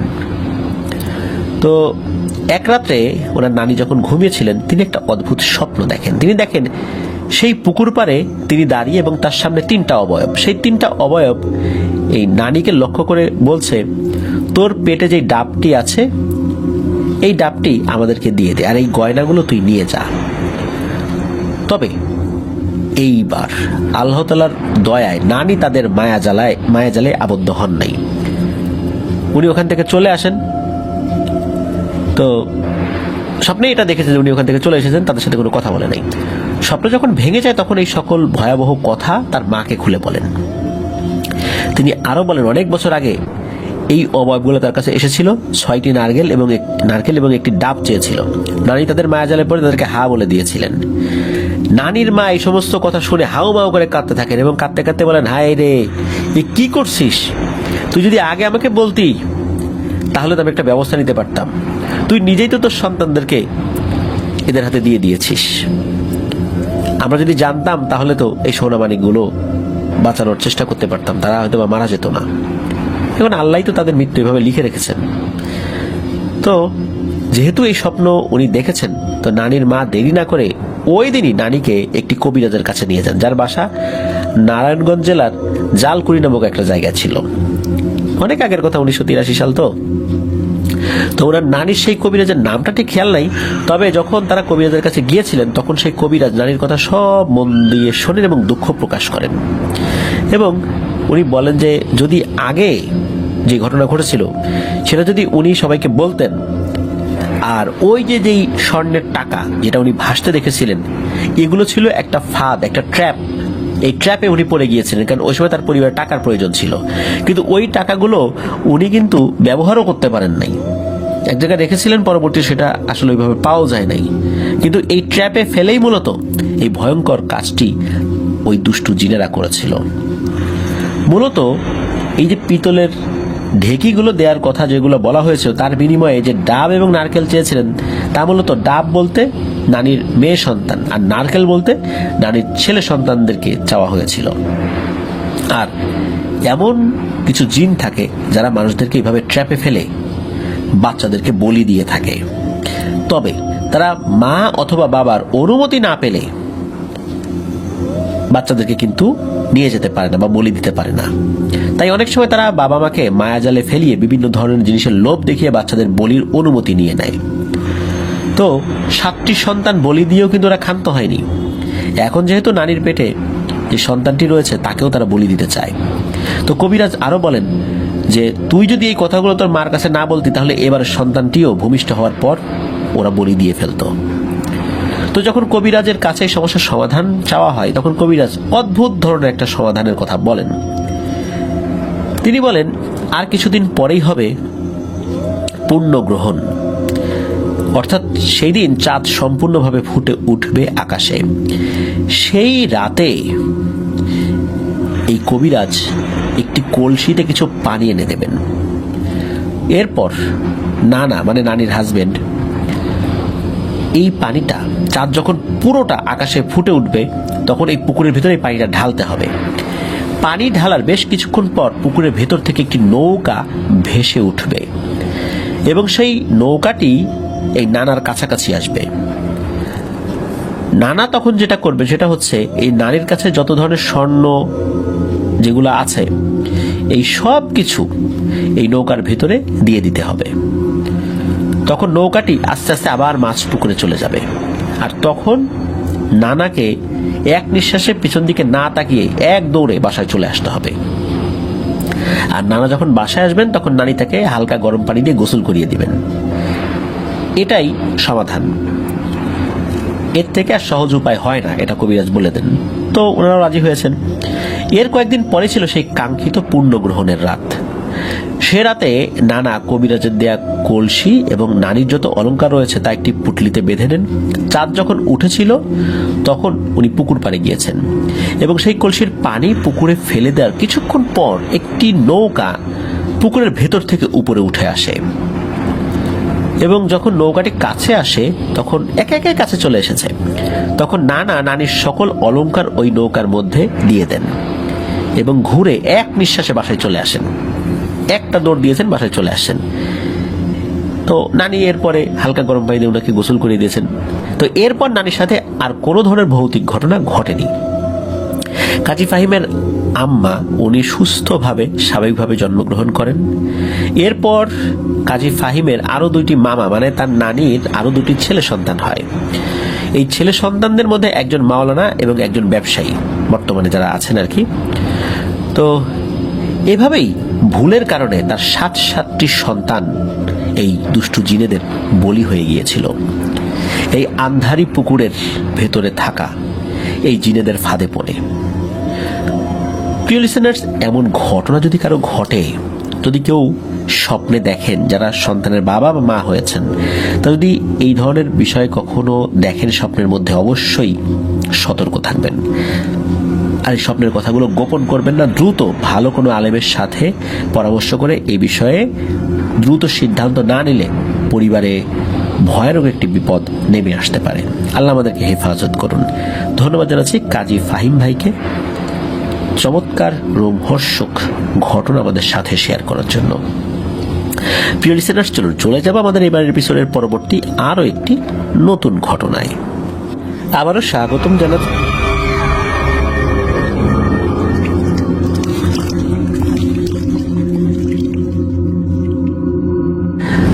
স্বাগতম জানাচ্ছি প্রিয় লিসেনার্স নারায়ণগঞ্জ স্পেশাল এপিসোডের নতুন আরো একটি ঘটনায়। এখন যে ঘটনাটি আপনাদের সাথে শেয়ার করব, এই ঘটনাটি আমাদেরকে যিনি পাঠিয়েছেন তার নাম মোহাম্মদ আলামিন। ওনার বাড়ি নারায়ণগঞ্জেই। তো ঘটনাটি ওনার নিজের সাথেই ঘটেছিল। তো চলুন ঘটনাতে চলে যাই। ঘটনা খুব বেশি দিন আগের নয়, দীর্ঘ একটি মাস রোজা রেখে খুব ভালোভাবেই উনি ইবাদত বন্দেগী করেছেন। তো রোজার ঈদের পর শাওয়ালের 6টি রোজা রাখতে হয়, যেটাকে অনেকেই আমরা সাক্ষী রোজা বলে থাকি। এই সাক্ষী রোজার একটা ফজিলত রয়েছে যে ব্যক্তি শাওয়ালের 6টি রোজা রাখে সেজন্য সারা বছরই নফল রোজা রাখে। তো এই কারণেই মূলত আমরা অনেকেই 1 মাস রোজা রাখার পর ঈদের পরের দিন থেকে বা তারও কয়েকদিন পর থেকে সুবিধাজনক সময়েই এই শাওয়ালের 6টি রোজা আমরা রাখার চেষ্টা করি। তো উনিও ঈদের পরে এই শাওয়ালের রোজা রাখা শুরু করেছিলেন। তো উনি প্রথম রোজা রাখার পরের দিন সাহরি খেয়ে উনি দেখে যে এখনো অনেক টাইম বাকি আছে, এখনো আজানও দেন নাই, মানে আজানও মুয়াজ্জিন দেন নাই। কারণ হলো এখন তো রমজান মাস না, রমজান মাসে তো একটা নির্দিষ্ট সময় সাথে সাথে সাহরির সময়টা পার হলেই আজান দিয়ে দেয়, কিন্তু পরবর্তীতে কিন্তু এরকম টাইমটা মেনটেন করা হয় না। তো এই কারণে আসলে ঘড়ির সময়টা দেখেই উনি ফিক্সড করেছিলেন যে কখন সাহরির সময়টা শেষ হয়। তো উনি চিন্তা করলেন যে এখনো তো আজান দিতেও অনেক দেরি, তো এই সময় আমি তাহাজ্জুদের নামাজটা পড়ে নিই। এখন যদি ঘুমিয়ে পড়ি তাহলে তাহাজ্জুদের নামাজটাও মিস হয়ে যাবে এবং ফজরের নামাজটাও মিস হয়ে যেতে পারে। তো উনি চিন্তা করলেন যে যাই, ঘর থেকে বের হয়ে অজু করে আসি। তো অজু করার আগে একটু ওয়াশরুমে যাবেন জল বিয়োগ করার জন্য। তো ওনাদের যে ওয়াশরুম আর যে কলপার মানে যেখানে উনি অজু করবেন, তো ওনাদের ওয়াশরুমটা ছিল ছোট একটি খাল পাড়ে। এটা এমন একটা পুকুর যে একটা সময় নদীর সাথে নাকি এটার সংযোগ ছিল, আর ওইটার সাথেই ওয়াশরুম, আর তার একটু সামনে একটা গোসলখানা, আর ওনাদের একটা মোটর বসানো আছে। সেই মোটরের পানি ওঠানোর জন্য একটা ট্যাঙ্ক বা টাঙ্কি বলি আমরা অনেকে, যেটা সেটা বসানো আছে। তো উনি ঘর থেকে বের হওয়ার আগে উনি ওনার ওয়াইফকে বললেন যে আমি তো ওয়াশরুমে যাব, তুমি কি আমার সাথে বাইরে যাবা? তো তার ওয়াইফ আবার বলে, না তুমি যাও, আজান হয়ে গেলে আমাকে ডাক দিও, আমি নামাজ পড়বো। তো উনি আর তাকে ডাকেন নাই, তো উনি ওয়াশরুমের দিকে রওনা দিয়েছেন। তো উনি যখন ওয়াশরুমের কাছাকাছি গিয়েছেন তখন উনি দেখেন যে ওয়াশরুমের সামনে তার স্ত্রী দাঁড়িয়ে আছে। তো উনি দেখে খুব অবাক, কারণ উনি মাত্র তাকে ডেকে আসলেন, তার স্ত্রী তখন ঘুমের মধ্যে বলল যে আজান হলে ডাক দিও। এখন কোত্থেকে আসলো, তার আগে এখানে চলে আসলো, এটা কিভাবে সম্ভব? তো উনি আবার ওনার স্ত্রীকে বলছেন যে কি ব্যাপার, তুমি এখানে দাঁড়ায় আসো, যে আমার তো অনুরোধ করলাম, আমার অনুরোধ তো রাখলা না, উঠলা না, তাই এখন কিভাবে আসলা, এত তাড়াতাড়ি কিভাবে আসলা? উনি কিন্তু প্যারানর্মাল কোনো কিছু চিন্তা করেন নাই, উনি একটু রাগ হয়েছিলেন যে ওই সময় ডাকলাম উঠলো না, কিন্তু আমাকে চমকে দেওয়ার জন্য কি এখানে আসলো নাকি? কিন্তু উনি দেখলেন যে না, তার স্ত্রী কোনো কথার উত্তরই দিল না, উল্টো সোজা হন হন করে কলপারের দিকে হাঁটতে হাঁটতে চলে গেল, মানে যেখানে গিয়ে উনি অজু করবেন। ওনার স্ত্রী মনে হচ্ছে উনি অজু করার জন্য দিকটাতে চলে গেলেন। তো উনি আর কোনো কথা না বলে উনি ওয়াশরুমের ভিতরে ঢোকেন। হয়তো 2 মিনিটের মাথায় উনি আবার ওয়াশরুম থেকে বের হয়ে পড়েন। বের হয়ে উনি চিন্তা করছেন হয়তো তখনও ওনার স্ত্রী অজু করছে, কিন্তু উনি যখন কলপারে গিয়েছেন তখন দেখেন যে না, তো ওখানে কেউ নাই। উনি দ্রুত অজু করেন, অজু করে উনি ঘরে ঢুকে দেখেন যে ওনার স্ত্রী গভীর ঘুমে মগ্ন। তো উনি তখন তাকে ডাক দিয়েছেন। তো ঘুমের ভিতর থেকে একজন মানুষের আসলে ডেকে ওঠানোর পর তার কথাবার্তায় একটু অসংলগ্নতা থাকে, স্বাভাবিকভাবে আমাদেরও থাকে, একটু সেন্স আসতে কয়েক সেকেন্ড সময় লাগে, তাই না? তো যখন ডাক দিয়েছেন তার স্ত্রী তো হু হু হু এরকম করে উঠছে আর কি, হঠাৎ করে ডাক দিয়ে যেরকমটা হয়। তো এটা শুনেই উনি বুঝতে পেরেছেন যে তার স্ত্রী গভীর ঘুমে রয়েছে। তারপরও জিজ্ঞেস করেছেন যে কি ব্যাপার, তুমি ওয়াশরুমে গেলা, আবার এত তাড়াতাড়ি চলে আসলা? তখন উনি বলছেন যে ওয়াশরুম, কিসের ওয়াশরুম, আমি তো যাই নাই, আমি তো বাইরেই বের হই নাই। তখন আবার উনি এই ঘটনা বলেন যে তোমাকে তো দেখলাম এই অবস্থা। তখন ওনার স্ত্রী ভয় পান, উনি বলেন যে তুমি এখন বাসায় নামাজ পড়ো, মসজিদে যেতে হবে না। তখন উনি বলছেন যারা ধুর, এই ভূতের ভয়ে মসজিদে যাবো না, এদিকে হয় নাকি, আজান দিক আমি বাইরে বের হবো না। তো উনি তো তাহাজ্জুদের নামাজ পড়বেন, তো তাহাজ্জুদের নামাজ পড়ার জন্য উনি দাঁড়িয়েছেন। তাহাজ্জুদের নামাজ 1 রাকাত পড়ার পর 2য় রাকাতের সময় ওনার কাছে মনে হলো ওনার বাড়ির বাইরে উঠোনে নুপুর পায়ে হেঁটে বেড়ালে যেরকম শব্দ হয় না, ঠিক ওই রকম। তো এদিকে ওনার স্ত্রী তিনি কিন্তু ইতোমধ্যে আবার ঘুমিয়ে গেছেন। তো নুপুরের শব্দ পেয়ে উনি কিন্তু আবার ওই 2য় রাকাত শেষ করে ওনার স্ত্রীকে ডাক দেন না, যদি আরো ভয় পায় এই জন্য। তো 2 রাকাত শেষ হওয়ার পর সাহস করে এই আলামিন ভাই বাইরে বের হয়েছেন। বাইরে বের হয়ে উনি বলছেন যে বাপুরে, তুমি যেই হয়ে থাকো না কেন আমাকে ডিস্টার্ব করো না, আমাকে আল্লাহর ইবাদত করতে দাও, আর তোমার কারণে যদি আমার ইবাদতের কোনো ডিস্টার্ব হয় তাহলে কিন্তু তোমাকে আল্লাহর কাছে জবাব দিতে হবে। তো এই কথা বলে উনি ঘরে চলে আসেন। তো ঘরে চলে আসার পর কিন্তু ওই নুপুরের শব্দ আর উনি শোনেন না, কিন্তু যখনই উনি আবার নামাজের নিয়ত করে দাঁড়িয়েছেন তখন মনে হলো বাইরে প্রচন্ড বাতাস, দমকা বাতাস। বাতাসটা অনেক সময় আমরা দেখি না এরকম যে কালবৈশাখী ঝড়ের যে বাতাসটা খালি ঘুরতে থাকে, একবার এই পাশ থেকে একবার ও পাশ থেকে, ওই রকম মনে হচ্ছে এরকম কোনো বাতাস একে অন্যকে ধাওয়া করছে, বা এরকম একবার এই পাশে একবার ওই পাশে ঘরে আঘাত করছে, এরকমটা। তো অল্প সময়ের মধ্যে অবশ্যই সেটা থেমেও যায়, কোনো বৃষ্টি টিষ্টি এরকম কোনো কিছু ছিল না, শুধু বাতাস এরকম। তো অল্প সময় পর বলতে যখন ফজর আজান দিয়ে দেয় তখন থেমে যায়। তো আজান শুনে উনি নামাজ পড়েন, তবে ঘরেই নামাজ পড়েছিলেন। আসলেই ওই সময়ে তাকে বাইরে যাওয়ার মতো অবস্থা আসলে ছিল না, যেহেতু এই ধরনের একটা ঘটনা ঘটলো। তবে এরপর থেকে রাত হলে নুপুরের আওয়াজ উনি শোনেন, কিন্তু কিছুই দেখেন না। অল্প কিছুদিন আগে নারায়ণগঞ্জে এই গ্যাস লাইনে সমস্যা হওয়ার কারণে ওনাদের যে বাসা, ওই বাসায় একজন ভাড়া নিয়েছিলেন একটা পরিবার। তো ওই পরিবারের যিনি ভদ্রমহিলা ছিলেন, উনি রাতে রান্না করছিলেন। কারণ হলো দিনের বেলা এই গ্যাস থাকে না, এই জন্য রাতের বেলা রান্না করতে হয়। তো রাতের বেলা রান্না করছিলেন, হঠাৎ করে নাকি তার কাছে মনে হয় তার পেছনে কেউ একজন হেঁটে চলে গেল। পিছন দিকে তাকিয়ে দেখেন না, কেউ নাই। আবার কখনো কখনো মনে হয় তার পেছনে কেউ দাঁড়িয়ে আছেন। তো এক রাত্রে হয় কি, উনি মাছ রান্না করবেন, তো মাছটা ভেজে তারপর রান্না করতে হবে। তো উনি মাছ ভাজাটা রেখেছেন, মানে এরপরে উনি তরকারি তৈরি করছেন, সেই তরকারির মধ্যে আবার ছেড়ে দেবেন। তো ওই তরকারিটা হচ্ছিল মাছ ভাজা, অন্য আর একটা পাত্র ছিল। তখন উনি দেখলেন যে ওনার কিছু পানি লাগবে। তো উনি কি করেছেন, ওই মাছ ভাজা ওখানে রেখে তরকারিটাও চুলায় রেখে উনি কলবারে পানি আনতে যাবেন। তো পানি আনতে যাওয়ার পর উনি পানি নিয়ে এসে দেখেন যে হ্যাঁ, তরকারি ঠিকঠাক মতোই হচ্ছে, কিন্তু মাছ একটাও নাই। এখন বিড়াল যদি মাছ নাই, সে তবে একটা মুখে নিয়ে দৌড় দেবে। এতগুলো মাছ, টুকরো টুকরো মাছ তো সে মুখে নিয়ে দৌড় দিতে পারবে না, কিন্তু একটা পিস মাছও নাই। এটা দেখে উনি তো ভয়ে আর রাতের বেলা রান্নাই করে নাই, রান্না ওই অবস্থাতেই উনি ক্লোজ করে দেন।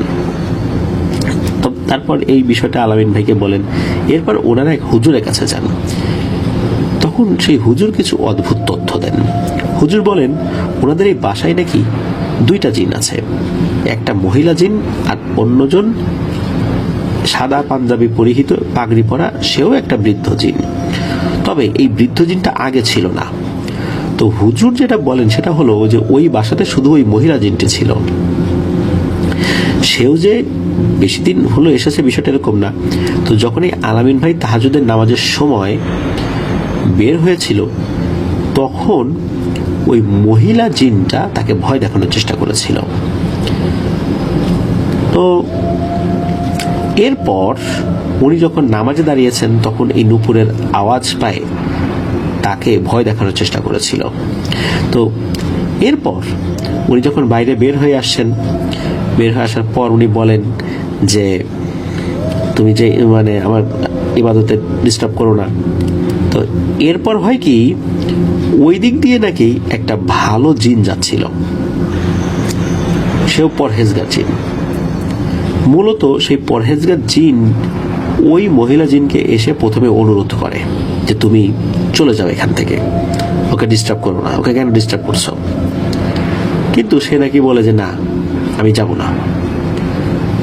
তবে কথাবার্তার এক পর্যায়ে সে আবার চলেও যায়। অল্প সময় পরেই সে আবারও এই আলামিন ভাইয়ের ক্ষতি করার জন্য যখনই এসেছে, তখনই নাকি ওই যেই পরহেজগার জিনটা, সে এসে ওই মহিলা জিনটাকে ধাওয়া করে। ওই ধাওয়া যখন করছিল, তখনই মানে ঝড়ো হাওয়ার মতো সৃষ্টি হয়েছিল। আর এটাই উনি ঘরের ভেতর থেকে দমকা হাওয়া, তুফানের মতো মনে হচ্ছিল তার কাছে। আর ওই ভালো জিনটা ওই মহিলা জিনটাকে ওখান থেকে তাড়িয়ে দেয়, এবং এরপর থেকে নাকি ওই ভালো জিনটা ওই বাড়ির আশেপাশেই থাকে। এখনো তার উপস্থিতি মাঝে মাঝে টের পাওয়া যায়। তো এটি ছিল ঘটনা। ধন্যবাদ জানাচ্ছি আলামিন ভাইকে, আপনার নিজের সাথে ঘটে যাওয়া একটি ঘটনা আমাদের সাথে শেয়ার করেছেন। আর আলামিন ভাই এটাও আমাদেরকে জানিয়েছেন যে ওনার ছোট বোনকে নিয়ে একটি ভয়ঙ্কর ঘটনা রয়েছে, যেই ঘটনায় একজন ব্যক্তি যিনি এটা সমাধান করতে এসেছিলেন, তারই প্রাণ চলে যায়। খুবই ভয়ঙ্কর একটি ব্যাপার। তো এই ঘটনাটি উনি দ্রুত লিখে পাঠাবেন বলে আমাদেরকে জানিয়েছেন। তো আমরা সেই ঘটনার প্রত্যাশায় থাকবো। যদি আপনার ঘটনাটি আমরা সিলেক্ট করতে সক্ষম হই, ইনশাল্লাহ দ্রুত লিসেনারদের সামনে সেটি উপস্থাপন করার চেষ্টা করব। প্রিয় লিসেনার, চলুন আমরা চলে যাব আমাদের এবারের এপিসোডের পরবর্তী আরও একটি নতুন ঘটনায়।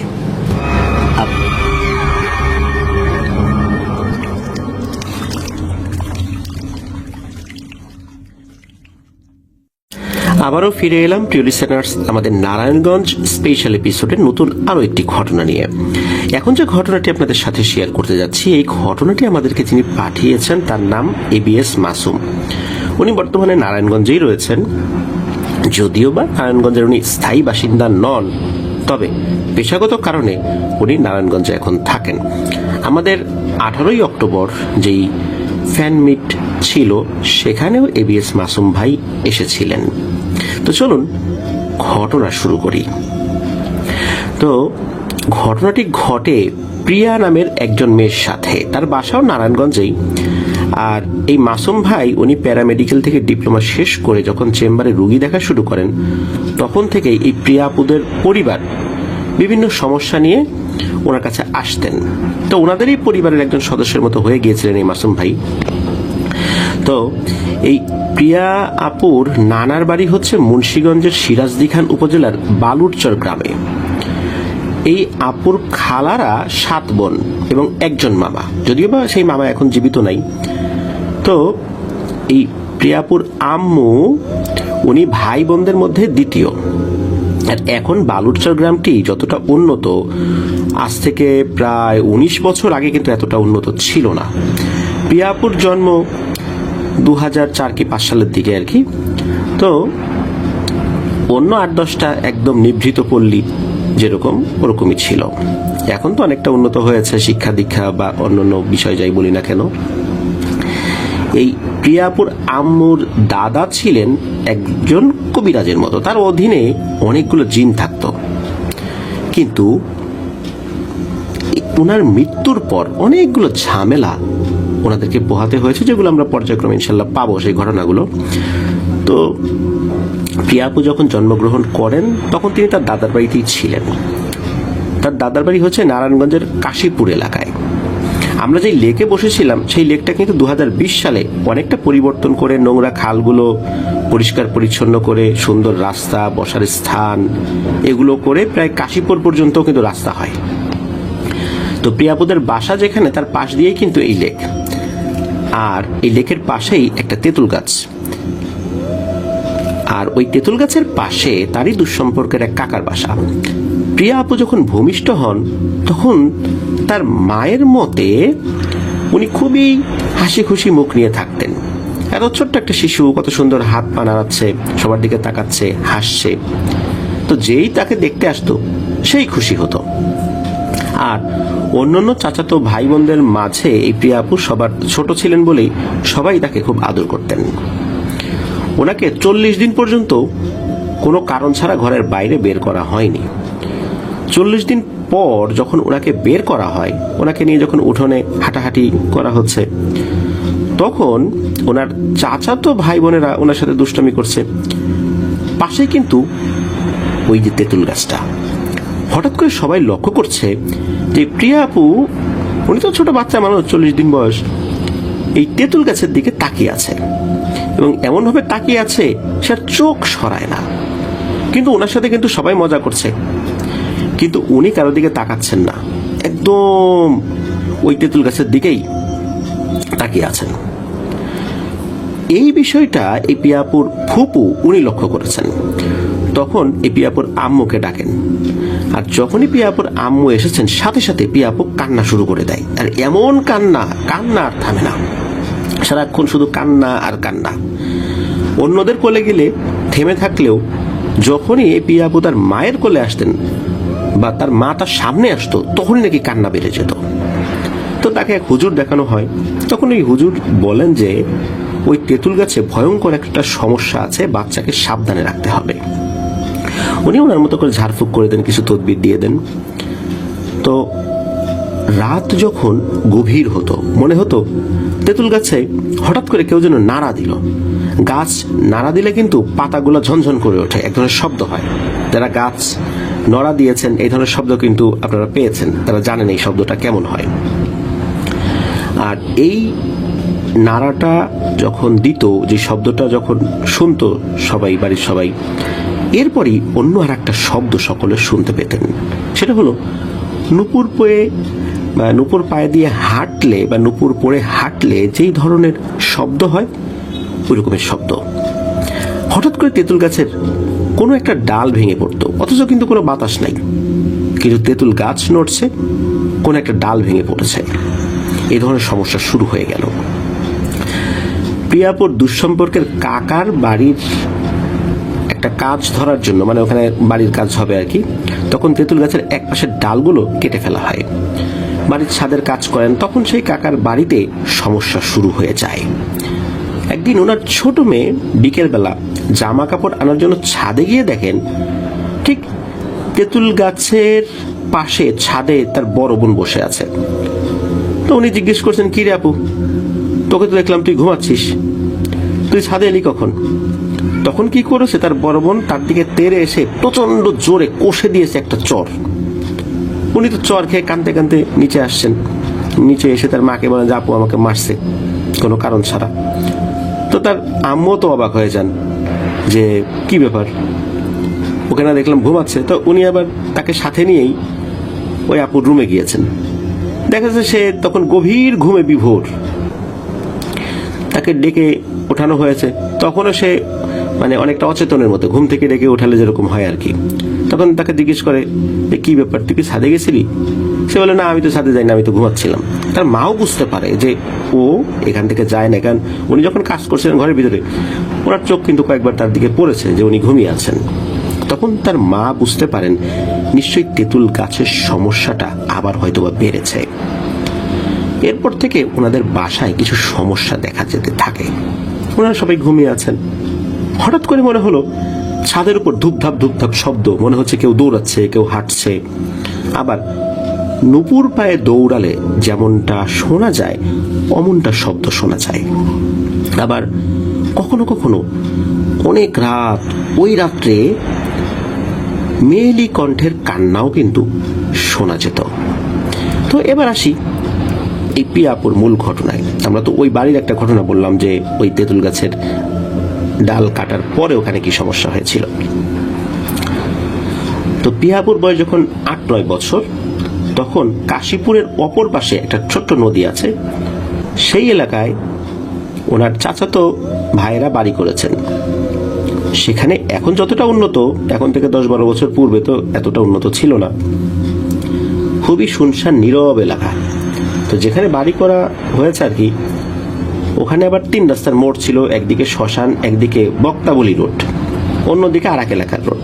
তো নতুন বাড়ি দেখতে এই পিয়া আপু আর ওই যে সেই ভাবির কথা বললাম আর কি, যার মেয়েদের সাথে এই ধরনের ঘটনা ঘটেছিল, সেই ভাবির বড় ছেলে একসাথে যাচ্ছে। ঠিক দুপুর 12টার মতো বাজে, একদম দিনের বেলার ঘটনা, কেউ নাই, এমন শুনশান। তো বাড়ির সামনে 3 মুখ রাস্তা, মানে 3টা মোড়ের রাস্তা। তো ওই সময় রাস্তা আসলে কেউ ছিল না।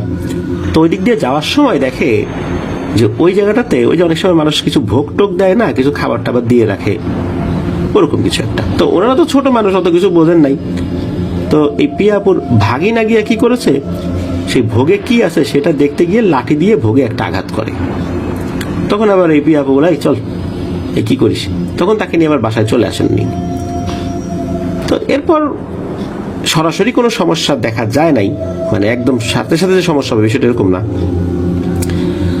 তো এরপরে ওই সময় তো শীতের দিন ছিল, সবাই ভাবছেন যে চিতই পিঠা খাবেন।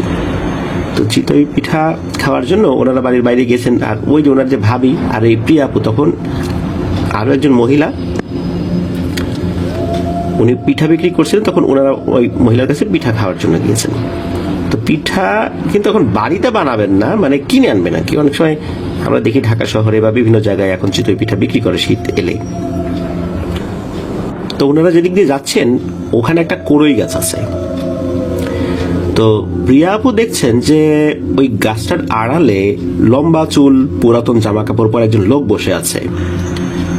তো উনি আবার তার ভাবিকে বলেন, ভাবি দেখো তো ওই লোকটা কে, আগে তো কখনো দেখি নাই এখানে। ওনার ভাবি বলেন, কই আমি তো কিছু দেখতেছি না। তো পিয়াপু বলে, ওই যে আমি দেখি। কিন্তু পিয়াপু দেখছেন কিন্তু তার ভাবি দেখছেন না। কিছুটা পথ এগিয়ে যাওয়ার পর পিয়াপু কৌতূহলী হয়ে পেছন দিকে তাকান। তখন দেখা যায় ওই যে পাগলের মতো বেশভূষা লোকটা হাতের ইশারায় পিয়াপুকে ডাকছে। পিয়াপু তো ছোট মানুষ, চিৎকার দিয়ে কান্না করে উঠেছেন। তো এর মধ্যে ওনাদেরকে এগিয়ে নেওয়ার জন্য ওনার এক ভাই চলে আসছেন। তাকেও বলা হয় বিষয়টা, মানে উনি বলেন। তো তার ভাইও ওই গাছের কাছে যায়, আশেপাশে দেখে, কই কিচ্ছু দেখা যায় না। প্রিয়া আপু কিন্তু স্পষ্ট দেখছিলেন যে ওই লোকটার এবার চুল দিয়ে সমস্ত মুখ ঢাকা, চেহারাটা ভালো বোঝা যাচ্ছে না, মানে একটা মানুষকে ভয় দেখানোর জন্য যদি কেউ এই ধরনের কোনো একটা কাজ করে, ঠিক অমনটাই বলা চলে। তো সবাই তো চলে আসছেন, কিন্তু পিয়াপুর ওই ভাই আবার বাইরে গিয়েছেন, আবারও লাইট মেরে ওই জায়গাটা দেখে আসছেন, কিন্তু আশেপাশে তিনিও কাউকে দেখতে পান নাই। পরের দিনের ঘটনা, পিয়াপু বাসায় আসছেন, তখন একা একা। ওই যে নদীটার কথা বললাম, ওই নদী পার হতে হয় সাঁকো দিয়ে। তো সাঁকোর পাশে দেখে ওই পাগলটা দাঁড়ানো অবস্থায়। তখন পিয়াপুকে ডাক দেয়, কিন্তু পিয়াপু তো ভয়ে দৌড়ে সাঁকোতে উঠে যায়। সেদিন বিকেলবেলা আবার যখন ওই সাঁকোটা পার হওয়ার জন্য উনি গিয়েছেন, তখন পেছন থেকে পিয়াপুর নাম ধরে ডাক দেয়, এই পিয়া থাম থাম। পিয়াপু পেছন দিকে তাকে দেখেন, ওই যে সেই পাগলের মতো বেশভূষা লোকটা। রাস্তা ওই সময় ফাঁকা, কেউ নাই। তখন পিয়াপু সাহস করে বলছেন, আচ্ছা আপনি আমার নাম কিভাবে জানলেন, আর আপনি ওকে ভয় দেখান কেন? তখন ওই পাগলটা বলে, তোর অনেক বিপদ রে, তোর মা এমন একটা কাজ করে ফেলেছিল, আমি যদি ওই ভয়ঙ্কর শয়তানটাকে না বাঁধতাম তাহলে তুই তো বেঁচে থাকতি না, তোর পরিবারের সদস্যরাও বেঁচে থাকতো না। তোর 40 দিন বয়সের সময় যে শয়তান তোর পিছু নিয়েছে সে অনেক ভয়ঙ্কর, আর তোর ভাইকে কিন্তু একটু সাবধানে থাকতে বলিস। তো পিয়াপু এই ধরনের কথাবার্তা শোনার পর সবকিছু মনে হচ্ছে ওনার মাথার উপর দিয়ে যাচ্ছে কথাবার্তা। তো পিয়াপু ওনার পরিচয় জানতে চাইলে উনি কিছু বলেন না। তো এটাও ওই পাগল বেশি লোকটা বলে দেন যে তুই এই কথাগুলো তোর মাকে ছাড়া আপাতত কাউকে বলিস না।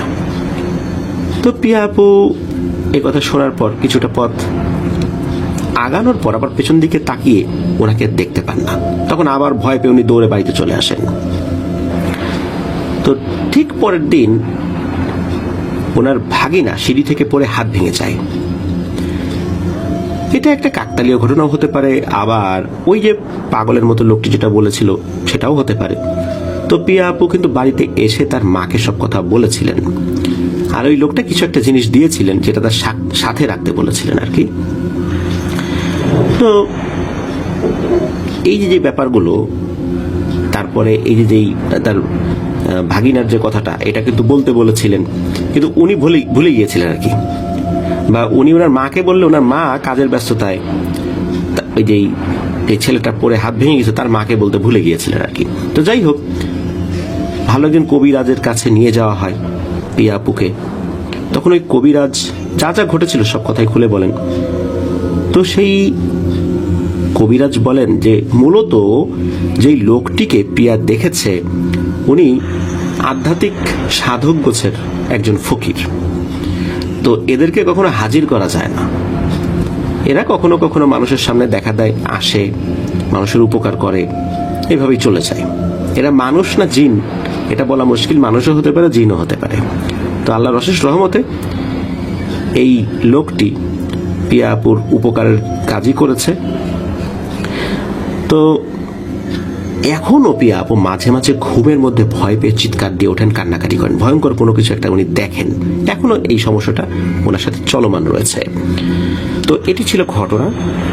এবিএস মাসুম ভাইকে ধন্যবাদ জানাচ্ছি 18 অক্টোবর আমাদের সাথে দেখা করতে আসার জন্য আর ওনার এই ঘটনার জন্য। লিসেনার, চলুন আমরা চলে যাব আমাদের এবারের এপিসোডের পরবর্তী আরো একটি নতুন ঘটনায়। আবারও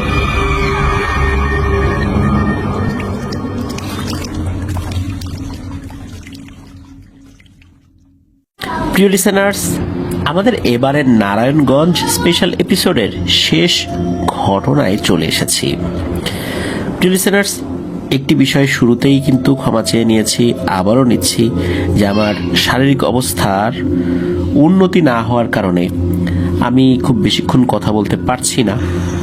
আমার গলার অবস্থা শুনেও নিশ্চয়ই বুঝতে পারছেন, যার ফলশ্রুতিতে একটি দীর্ঘ মেগা এপিসোড যে আয়োজন করব সেটাও আমার পক্ষে সম্ভব হচ্ছে না। এই জিনিসটা আপনারা ক্ষমা সুন্দর দৃষ্টিতে দেখবেন, এটাই আশা করি। প্রিয় লিসেনার্স, এখন যে ঘটনাটি আপনাদের সাথে শেয়ার করব, এই ঘটনাটি আমাদেরকে যিনি পাঠিয়েছেন তার নাম নাজমুল ইসলাম। ওনার বাড়ি নোয়াখালী জেলার বেগমগঞ্জ উপজেলার সাহেবের হাট এলাকায়। উনি বর্তমানে নারায়ণগঞ্জে ছোটখাটো একটি কাজ করছেন। তো উনি যে ঘটনাটি পাঠিয়েছেন, এই ঘটনাটা এটা উনি ওনার দাদুর কাছ থেকে শুনেছিলেন। ওনাদের পৈতৃক নিবাস নোয়াখালী হলেও অনেক আগে থেকেই ওনারা নারায়ণগঞ্জে বসবাস করেন। তো ওনার দাদুর কাছ থেকে একটি ব্রিজ কেন্দ্রিক ঘটনা শুনতে পান। তো ঘটনাটা শুনেছিলেন কিন্তু অনেক আগে, 2008 সালে শুনেছিলেন। তো চলুন মূল ঘটনাতে চলে যাই।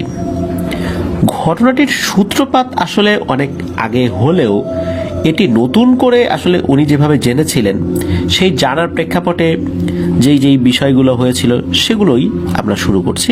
যে কয়েকজন বন্ধু যাদের বাড়ি নারায়ণগঞ্জের গুপচর এলাকার গুদারাঘাট ব্রিজের কাছে। তো রাত তখন প্রায় 8টা। গুপচরের পুরনো একটি কাঠের ব্রিজ রয়েছে, সেই কাঠের ব্রিজের কাছে আসিফ ও তার কয়েকজন বন্ধু গল্প করতে করতে হাঁটছিল।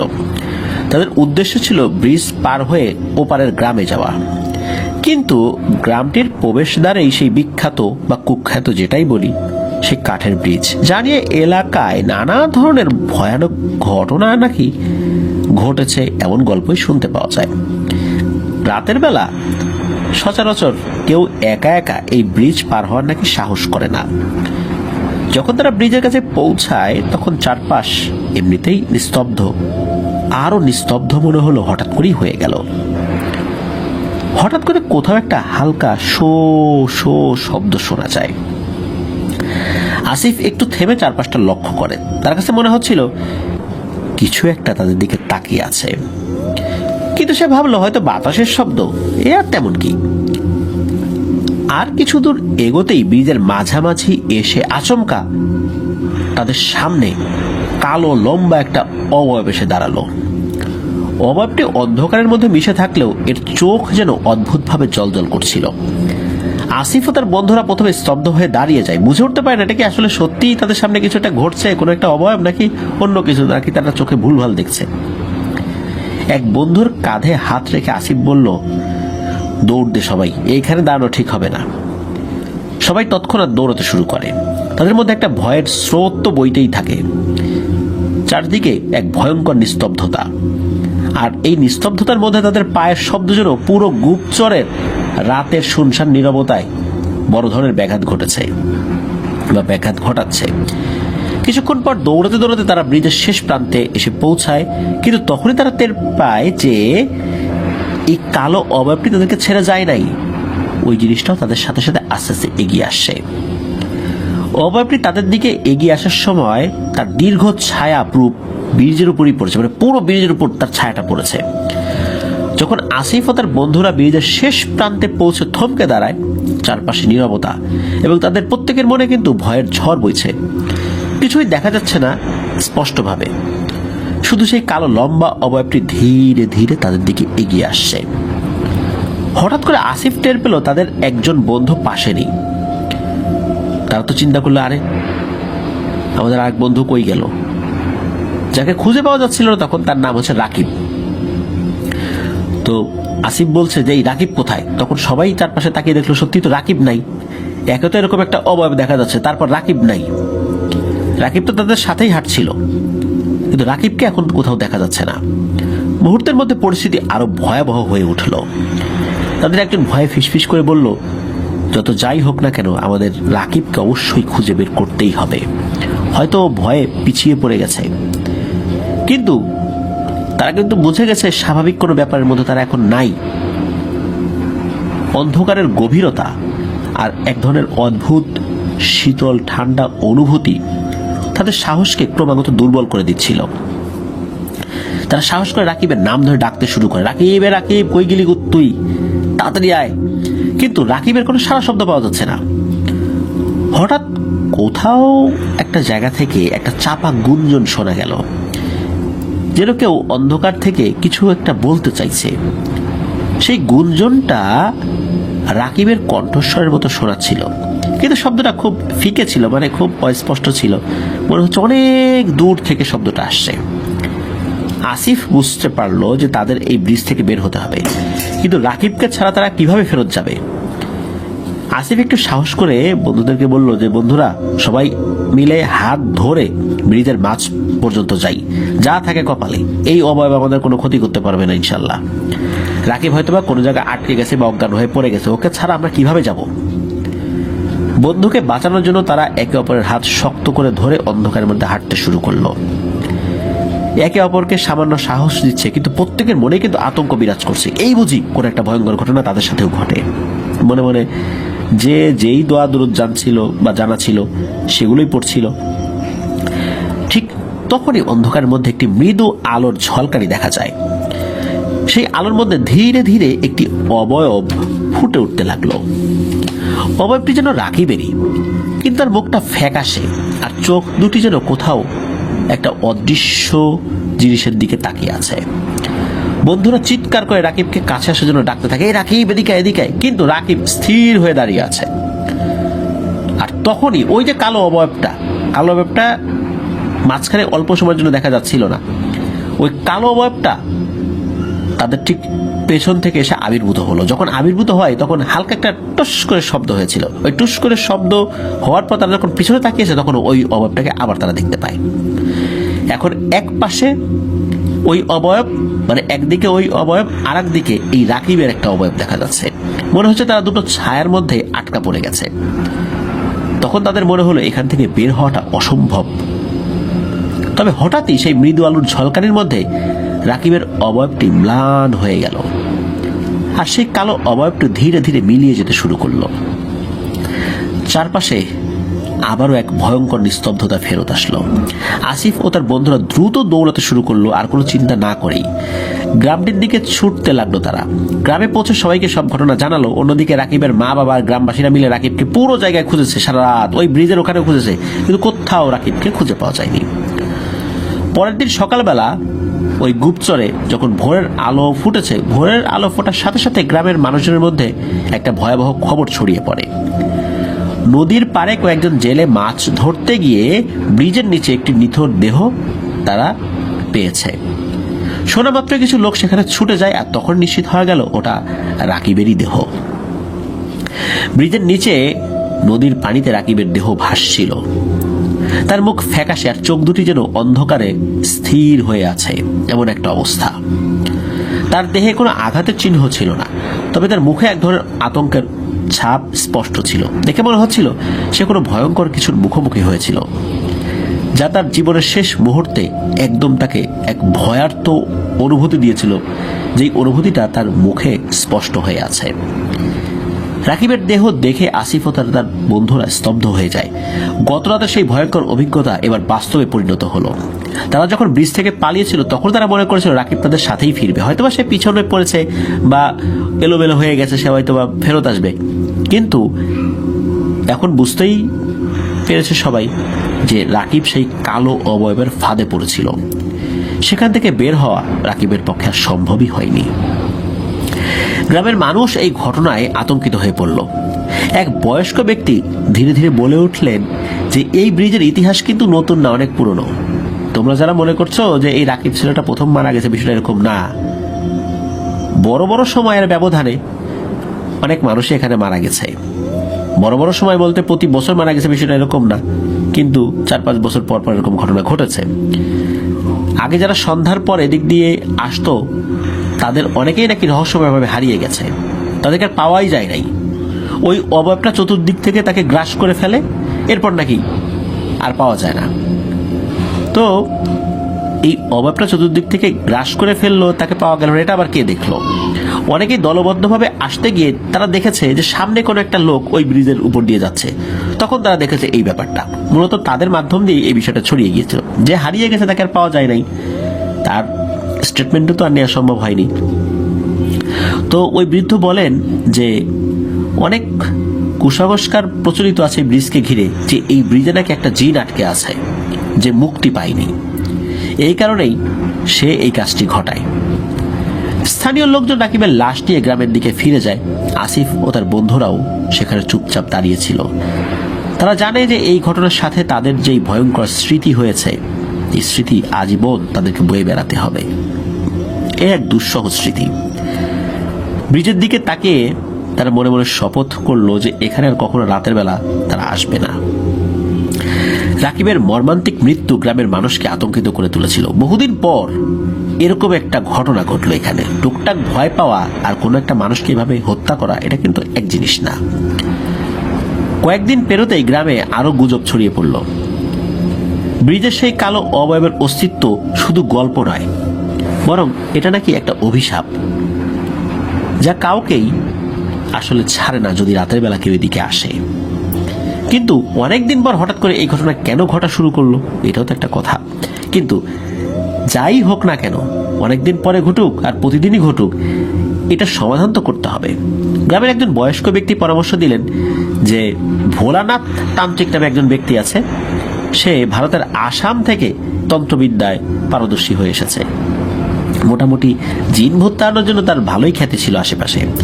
তো তাকে যখন খবর পাঠানো হয়, সে আসেও এই গুপ্তচরে। তো ভোলানাথ তান্ত্রিক বৃষ্টি দেখেই বুঝতে পারলেন এটি কোনো সাধারণ জায়গা নয়। গ্রামের লোকজন তাকে এই রাকিবের ঘটনা বা পূর্বে যে ধরনের ঘটনাগুলো ঘটেছিল এগুলো যখন তাকে জানান, তখন তিনি ধ্যানমগ্ন হয়ে এক পর্যায়ে বললেন যে এখানে একটা অশুভ জিনের বাস রয়েছে। এই জিন যে কারো কাছে কিছু চায় এমনটা না, আবার সে কেন এমনটা করছে এটাও তার কাছ থেকেই জানার দরকার। আর তাকে এখানে আটকে রাখলোই বাকে এটাও জানার দরকার। তো ভোলানাথ তান্ত্রিক বলে যে এটা সত্য যে এই জিনটাকে এখানে আটকে রাখা হয়েছে, কেউ একজন আটকে রেখেছিল, কিন্তু কে রেখেছিল, কি উদ্দেশ্যে রেখেছিল এটা তো আসলে এখনই বলা যাবে না। তো ভোলানাথ তান্ত্রিকের পরামর্শ অনুযায়ী রাতের বেলা এই ব্রিজের কাছে একটা আয়োজন করা হয়, সেখানে ভোলানাথ তান্ত্রিক একা একা ধ্যান করে ওই অশুভ জিনের সাথে যোগাযোগ করবেন। সে গ্রামবাসীকে আশ্বাস দিল যে তাদেরকে আর ভয় পেতে হবে না, এই সমস্যার সমাধান হয়ে যাবে। রাতের অন্ধকার নামতেই এই ভোলানাথ তান্ত্রিক ব্রিজের মাঝখানে বসে তার মতো করে সে রিচুয়াল শুরু করে। আগুনের শিখা, ধূপকাঠি এগুলা জ্বালিয়ে সে তার কাজ করছে। গ্রামবাসী দূর থেকে সেটা দেখছিল, তারাও আশায় ছিল যে এবার এই তান্ত্রিকটা কোনো একটা সমাধান করতে পারবে। তারাও দূর থেকে এগুলো কিন্তু দেখছে যে আসলে হয়টা কি। রাত বাড়তে লাগলো, হঠাৎ করেই সবকিছু মনে হলো অস্বাভাবিক হয়ে উঠল। হঠাৎ করে আশেপাশে ঠান্ডা বাতাস বইতে শুরু করলো, যেই বাতাসের যেই ছোঁয়া এটা কিন্তু ওই গ্রামবাসীর গায়েও লেগেছিল। গ্রামবাসী দেখলো যে ওইখানে যেই তান্ত্রিক যেই আগুন জ্বালিয়েছে সেই আগুনের আলোয় তো ওই তান্ত্রিকের বডি বা আশেপাশে কিছুটা দেখা যাচ্ছে। হঠাৎ করে ওখানে কালো একটা ছায়ার মতো কিছু একটা আবির্ভূত হলো। তো তান্ত্রিক তার মন্ত্র আরো জোরে জোরে পাঠ করতে থাকে। ওই অবয়বটা আরো কাছাকাছি চলে আসে তান্ত্রিকের। একসময় দপ করে ওই আগুনের শিখাটা নিভিয়ে দিল ওই অবয়বটা। মনে হলো এটাই, যেহেতু নিভে গেল ওটা তো ওই অবয়বটারই কাজ। এরপরে হঠাৎ করে একটা চিৎকার, তারপর একদম শুনশান নীরবতা। ওই সময় কিন্তু কেউ ওই জায়গায় যাওয়ার সাহসই করে নাই। ফজরের আজানের পর গ্রামবাসীরা ওই ভোলানাথ তান্ত্রিককে খুঁজতে যায়। খুঁজতে গেলে ব্রিজের নিচে তার নিথর রক্তহীন দেহটা পাওয়া যায়। তার শরীরে কিন্তু কোনো কাটাছেঁড়া ছিল না, রক্ত বের হওয়ার কোনো সুযোগ ছিল না, কিন্তু তার শরীরে কোনো রক্তই ছিল না বলে মনে হচ্ছিল। ভোলানাথ তান্ত্রিকের চোখে ভয়ঙ্কর আতঙ্ক বিরাজ করছিল। তার এই মৃতদেহে এক ধরনের অশুভ শক্তির যেই ছোঁয়া ছিল, এটা গ্রামের মানুষদের বুঝতে বাকি রইল না। তো যাই হোক, রাকিবের চেহারায় যেমন একটা আতঙ্ক ছিল, ঠিক ভোলানাথ তান্ত্রিকের চেহারাও একই ধরনের আতঙ্ক ছিল। গ্রামের মানুষজন বুঝতে পারল যে এই ব্রিজের সমস্যা সহজে যাবে না, এটা অনেক ভোগাবে তাদেরকে। তো গ্রামের মানুষজন রাতের বেলা পারতপক্ষে ব্রিজের ধারে কাছেও যায় না। এখন এই সমস্যার সমাধানটা কিভাবে হবে? রাকিব এবং ভোলানাথ তান্ত্রিকের মৃত্যুর পর এই গুপ্তচর মানুষ খুব ভয় পাচ্ছিল। এখন মানুষজন সত্যি বিশ্বাস করা শুরু করলো যে ব্রিজটা আসলেই অভিশপ্ত। এই ভীতিকর পরিস্থিতি দেখে গ্রামবাসীর শেষ ভরসা হিসাবে নারায়ণগঞ্জের কাশীপুরের বিখ্যাত একজন পীর সাহেব ছিলেন, যিনি রেজ্জাক হুজুর নামে পরিচিত ছিলেন। সে রেজ্জাক হুজুরের সাহায্য নেওয়ার সিদ্ধান্ত নিলেন। তো রেজ্জাক হুজুরের নাম এলাকায় খুবই পরিচিত ছিল, তিনি অনেক ভালো ভালো কাজ জানতেন। গ্রামের কয়েকজন বৃদ্ধ মুরব্বী মিলে এই রেজ্জাক হুজুরের কাছে গিয়ে সব ঘটনা খুলে বললেন। রেজ্জাক হুজুর নীরবে শুনলেন, তারপর গভীর চিন্তা করলেন অনেকক্ষণ।